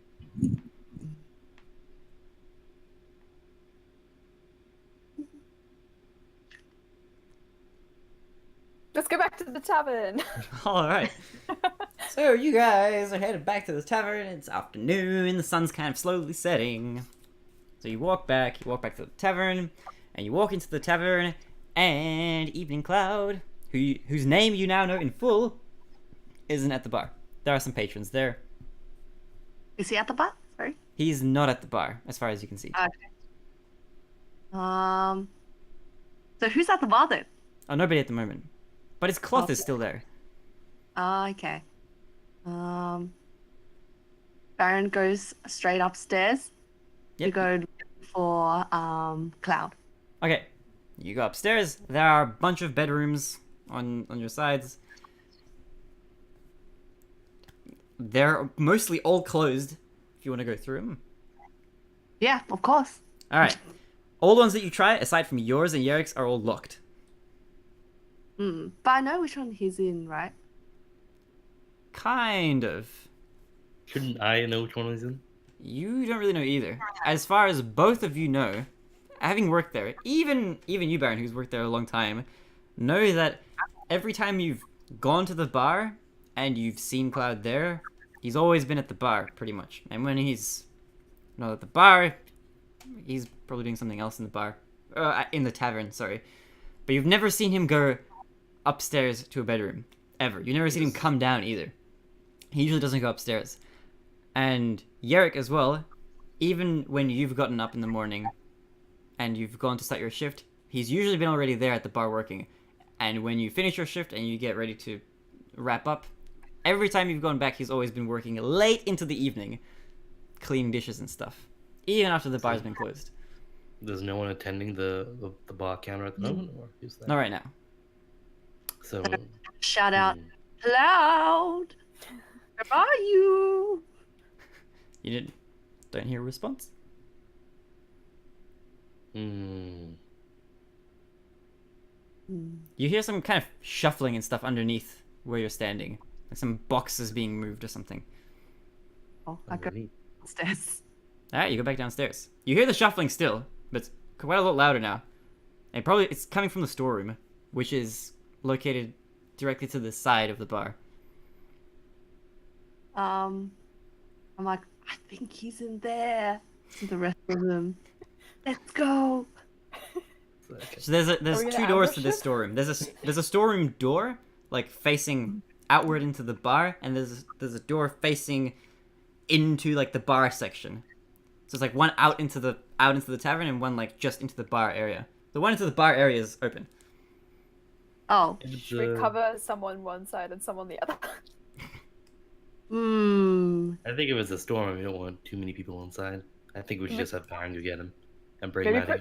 Maybe put Jade on the other side, so if he tries to run out that side, Jade is like just... Yeah. How would he run? He's a criminal. Because we have he doesn't know that, apparently. Cloud is the best man I've ever met. But this is from the Royal Guard. I don't think you should mess with the Royal Guard. You can inspect the letter if you like. Thanks. I'm gonna investigate it. Alright. Roll an investigation check. I'm just reminding you of how interactable the... Did you say 20? Yes. Damn, okay. We love a nutty. It's legit. You know the wax seal. That's a legit wax seal. Premium wax. I thought I didn't need it. I thought I didn't need to investigate it. Well, if you rolled really terribly, I might have been like, oh, you don't know, it could be a fake. Okay. But if you roll a natural 20, it's from the Royal Guard. Okay. It's from the Royal Guard. So, yeah, we shouldn't really mess with the capital, so... We could have a polite conversation with him. While you guys are talking and like deciding what to do, he walks back out of the storeroom and closes the door behind him and walks over to his rag. And he sees you there. Oh. Hello? Welcome back. Hi. How's it going? Looking at the letter and looking back at Cloud. Waiting for Baron. He like Have starts... you done anything illegal lately? Illegal? Illegal. I don't know, I don't think so. I mean, a lot went on in this bar, so I can't say for sure at this point. Okay. You might want to take a look at this. Wait, who has the letter at the moment? I do. Yeah. Okay. Have a look at this. What do you mean? The letter? No. Are you holding? Okay, are you holding the letter out? Can you see it? Yes. Okay, the letter. So, Cloud, we got this for you because, I thought you were in a very distressed state, which is why we did you a favor and got you a letter from the Oh, post. that's so sweet. You wrote me a letter.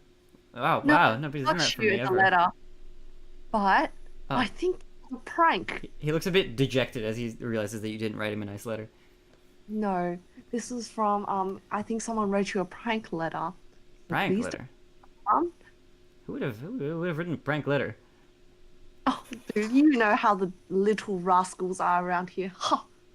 I guess. Let me have a look if you don't mind. He reluctantly shows him the letter. And so he picks it up, and he reads through it, and he sort of laughs a bit like, okay. And he closes it, and he sees the wax seal, and his face turns like white as he sees the seal on the front. And he looks back at you and hands you the letter and says, "This is a very good fake. Who pranked me? This is a prank, right? You know this is a prank. This is a prank, right? This is 100% a prank." So Ilya can't read, but can Ilya recognize the official seal? Yeah. You don't need to read to recognize the seal. It's like a symbol. It's like a Yeah. how should I describe it? It's like the face of like an eagle kind of hawk looking bird inside of a circle, which is like double ringed, and it's got a very intricate kind of woven pattern in between the two rings, inside of which the eagle rests. There's no writing on the seal itself. Sorry, so because when I inspected the letter before, I thought we weren't doing it in front of Cloud, so I thought everyone already knew this was legit. Yeah. Yeah. I just wanted to make sure that Ilya would have recognized the Okay. official guard was all. Mm-hmm. I don't know if that's a prank. I mean, He just kind of looks back at the wax seal and he looks at it really closely and says, "This is really good. This is really accurate. This is very accurate." And he opens it up again and says, "This is very neat. This is very nicely crafted. Where do you get this from?" you may want to get yourself somewhere safe, friend. He's kind of shaking. "Where did you pick this up? Who gave it to you? Because I need to find the prankster." Where do we find this? He looks shaking. He says, "This didn't come in the post office, did it? We haven't received a letter in a very long time." Yeah. This came from the post office. He kind of collapses I've got onto the table. nibbles and I'm just eating it like popcorn. And he sort of gets back up from the table and he looks back at this letter and he's like looking it over and he can't believe what he's reading. He like rereads it. And he kind of nods his head like, "I think I'm a wanted, suspected criminal maybe now. This is most inconvenient." And he looks back at the letter and he just slowly, with the letter kind of in his hand, looks away from you and he starts walking into the storeroom and he starts slowly closing the door. Should we like Follow. ask him what he did? Yeah. If you want, you can try to follow him. The bar isn't like sealed off, so you can like either hop over the counter or just make your way around it. I'll just. Yeah, Alright. vault over the counter. You vault over the counter and you open the door. He's not putting much resistance. You open it pretty easily.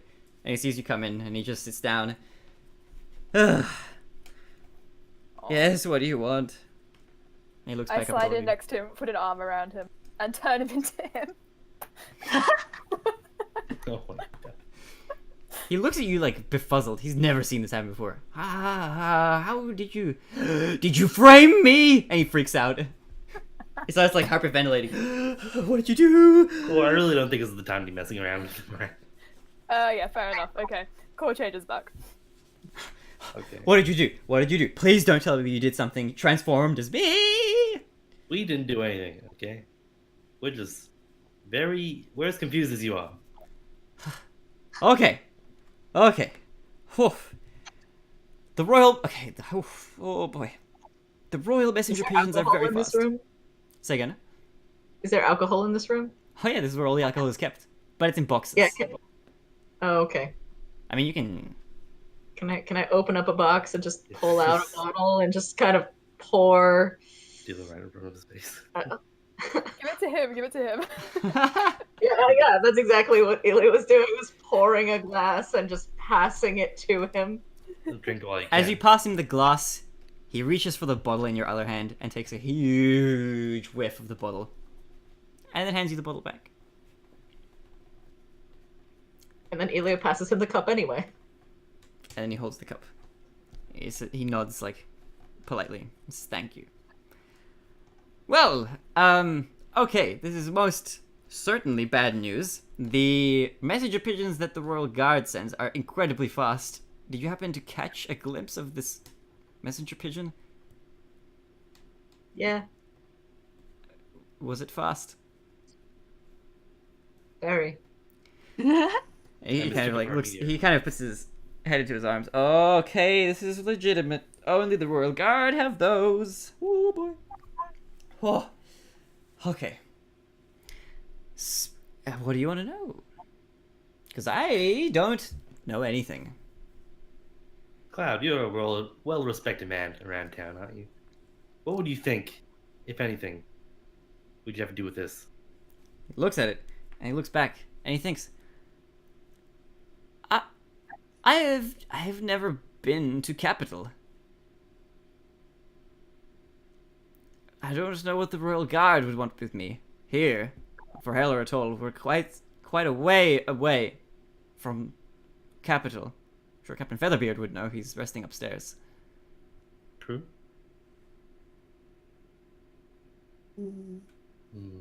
Ilya's gonna pull out like that really, really shiny gold coin. Would it have something to do with these?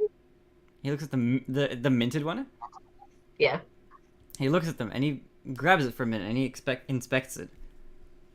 And he says, "You know what? I don't rightfully know. But you might be onto something. However, these gold coins I don't know what specifically they have to do with me, other than the fact that I was the one who received them. From a certain man." Certain man? Well, yes. You saw it yourself. What is your relationship with him exactly?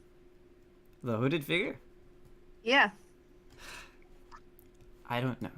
I saw him for the first time about 5 years ago. He didn't look What quite did as he look powerful like as he then? does now.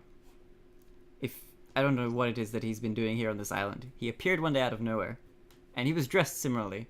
He didn't look quite as ghostly as he does now, but he looked fairly similar. Slender build, pale face.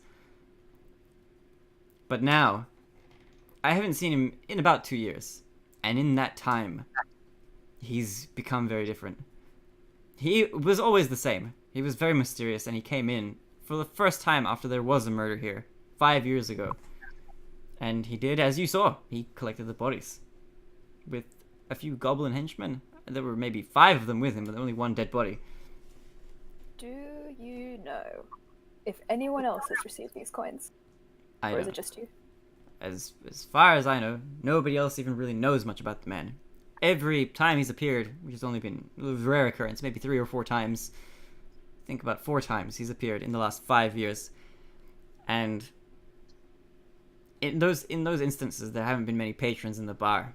This time was very different. This is the first time he's arrived in the morning of all times.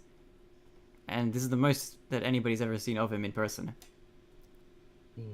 I did also notice that he did split into duplicates of himself, I think. I don't know exactly how that works. He's never done that before. You know, accepting these transactions could land you in jail, couldn't it? Well, I was thinking. I don't know if you really got much of a glimpse of him, but he seems like a figure I don't really think I would want to oppose. You could have just not taken the money, but Do regardless. you know where he's from? Where he's from? I don't really, but he looks human. Where does he live? Where does he live?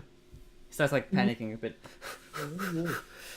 I hope not near here, but I don't know. I think he lives north. I've never been north of the island. I know the potion shop owner, Tome. He's been further north than anybody has, but even that isn't very far. And he doesn't seem to know much of this man. He seems to think that it's some folk legend, something about some blue boogeyman. It's actually juice. It's juice, whatever. We all know it's potion. He's been selling the same thing for 10 years. That's what I thought. I mean, it comes in a flask, it's red. What else could it be? Okay, I get it, alright? Didn't know. Only a fool would think that's actually juice. It doesn't even taste like juice. But regardless. Roll for initiative. That's neither here nor there. Yeah, I don't know much about him, and I don't know much else who, maybe anyone else who does. If he lives somewhere on the island, then that's a terrifying thought. Although I don't know how else he would be getting here otherwise. He's always arrived with goblin henchmen. Each time with a different number, I think, from memory at least. Look, the facts are right now. You have the capital's guard coming to you, and within your knowledge, you haven't done anything. Well, yes, that's true. I mean, if I was taking a closer look at this letter, it only says that I'm a suspected criminal, which, yeah, maybe that's good. I don't know. Oh boy. Who was this bad? Oh. So really, you have two choices, don't you? Two choices? Yeah, you run or rely on the capital punishments. Hey. Oh my god.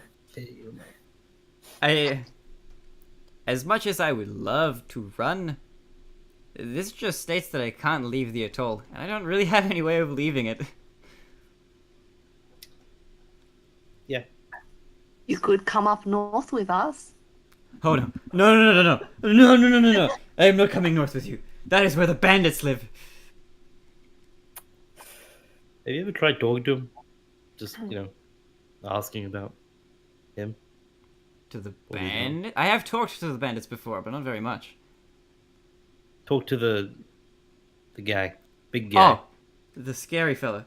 No, I've scary never said anything to him. Other than, who are you, I believe, in our first encounter. He didn't say anything, did he?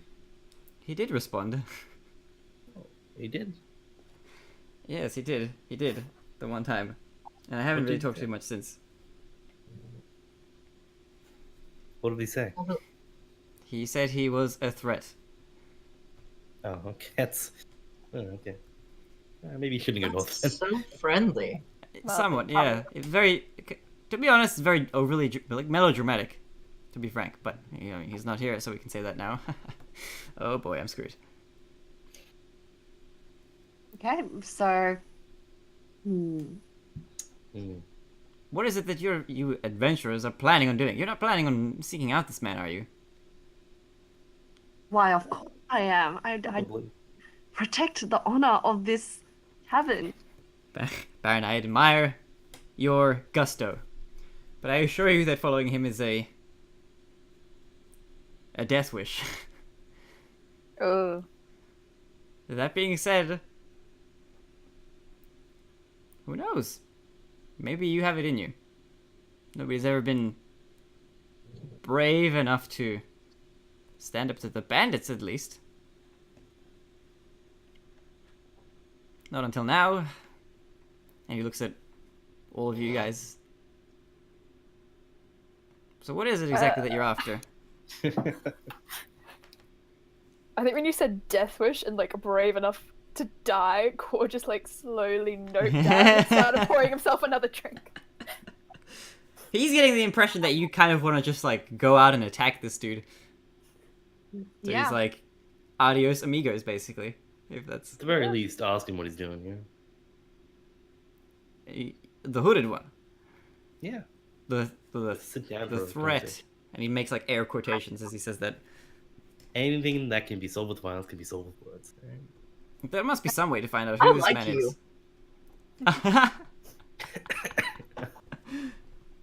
Yeah. That's understandable. Oh my god. Understandable. Oh, if we're done here, then I might as well get back to my post and drink away the sorrow.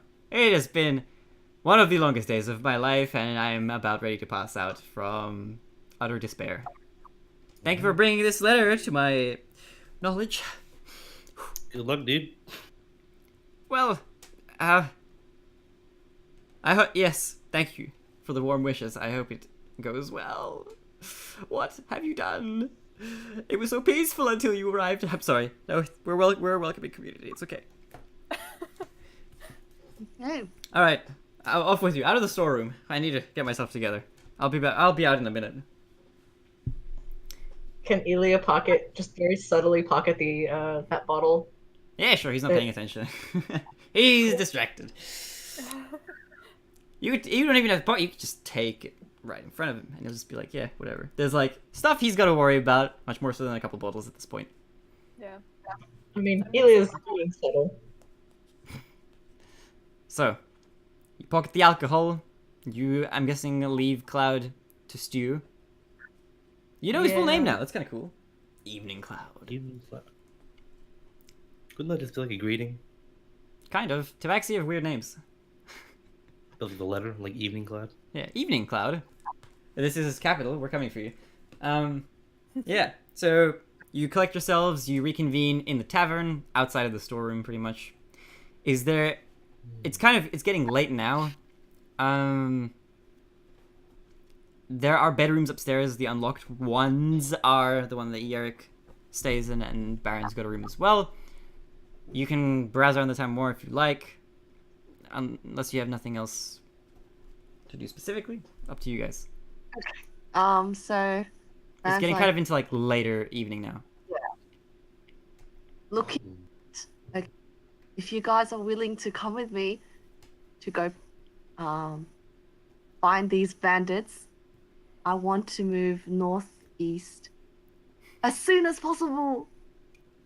Please. I think we should rest. Please. And if you are willing, then I think we can get you some free rooms in the swamp. What do you think? Free. Yeah, Cole's convinced. I like the sound of that.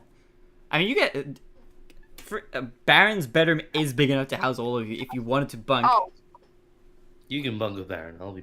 sure. I don't mind. Yerrick has like a tiny room, but you can also bunk there if you like. No, you can't. There's a bed, a single one, and like 10 feet of floor.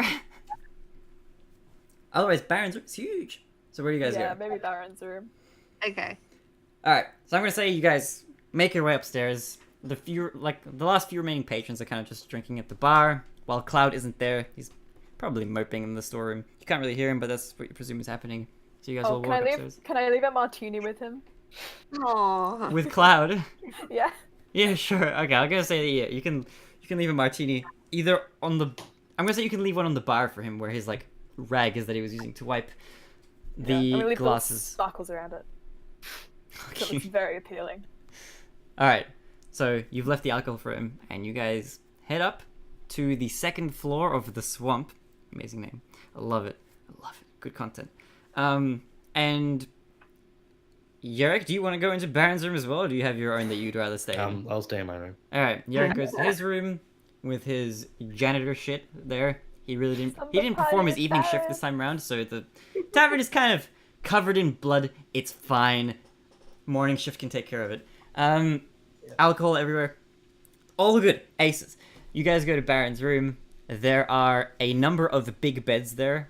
There are 2 very big, like queen-size beds. And then there's like a hammock. Say again. Take one big bed. And there's 1 hammock. So if there's 4, What is Jade and all this? Yeah. Jade is Yeah. just I wonder. walking with Core, I'm assuming. I'll share with Jade if he needs a bed, but he might break the bed. So. Oh no, he'll definitely break it. But okay, he can sleep on the floor. Yeah. So Elia's got the hammock. all right, Ilya, you've got the hammock, so that means there are 2 huge beds left. Yeah. Jade is sleeping on the floor, apparently. Actually, would he be okay with that though? Would he just try copy you and step in the bed? Would you prevent him? Core will walk Jade through to see if the bed tests his weight. As soon as it creaks, he's like, "No, I'm sorry." Wait, how much are you letting him sit on the bed? Because if he put his hand on it, just to very lightly press. If he lightly presses with his hand, nothing's gonna happen.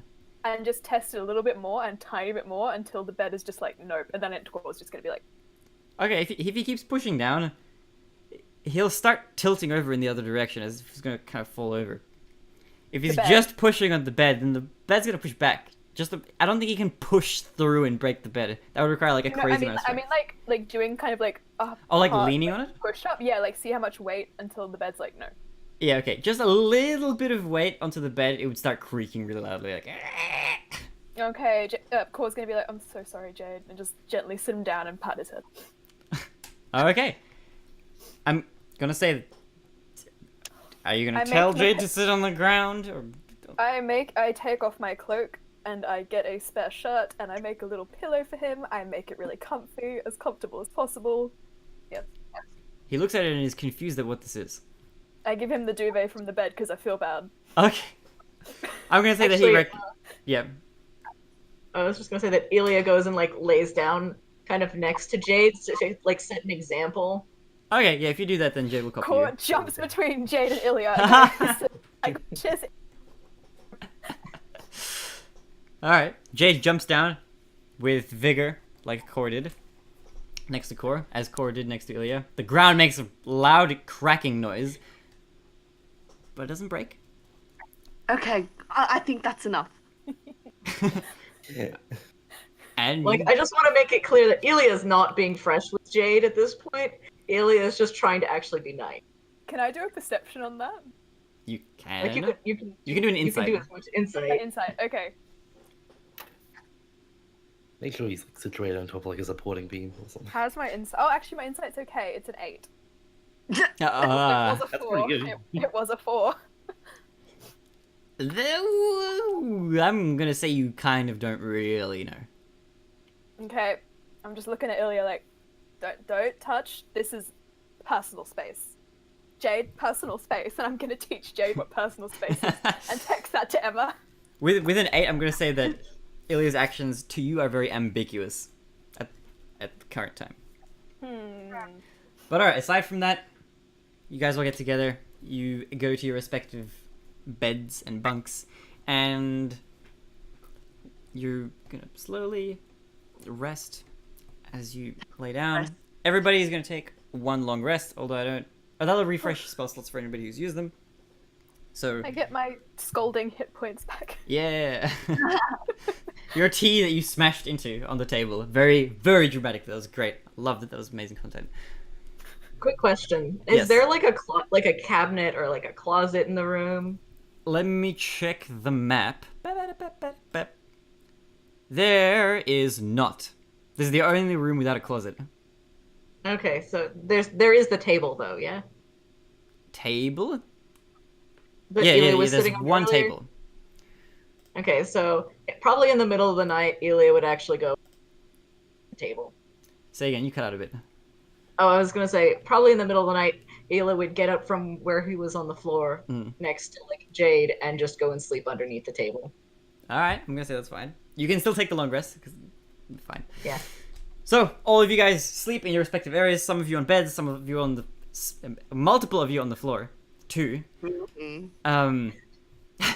From the underside, Cloud notices a bulge from where Baron's room is. Kind of... The poor floor. There's a cracked plank and a very, very green shine coming through. Aside from that, you guys take your rest. You fall asleep pretty easily. The beds are very comfortable. The floor itself, Jade manages to mold memory foam, so Jade is comfortable. Ilya, this is your chosen location, so you are also very cozy and comfy underneath this table. There isn't much else of interest in the room except for Baron's personal possessions, and all of you have a very nice sleep with lovely dreams. And that, at the end of the first day, is where we will end our second session. Woo! Nice. Yay! I wrote a lot of notes for possible directions this could go, and like 95% of everything that happened wasn't here. So, good content. That's the nature. Oof. Yeah. Fun times. We get to meet some cool NPCs.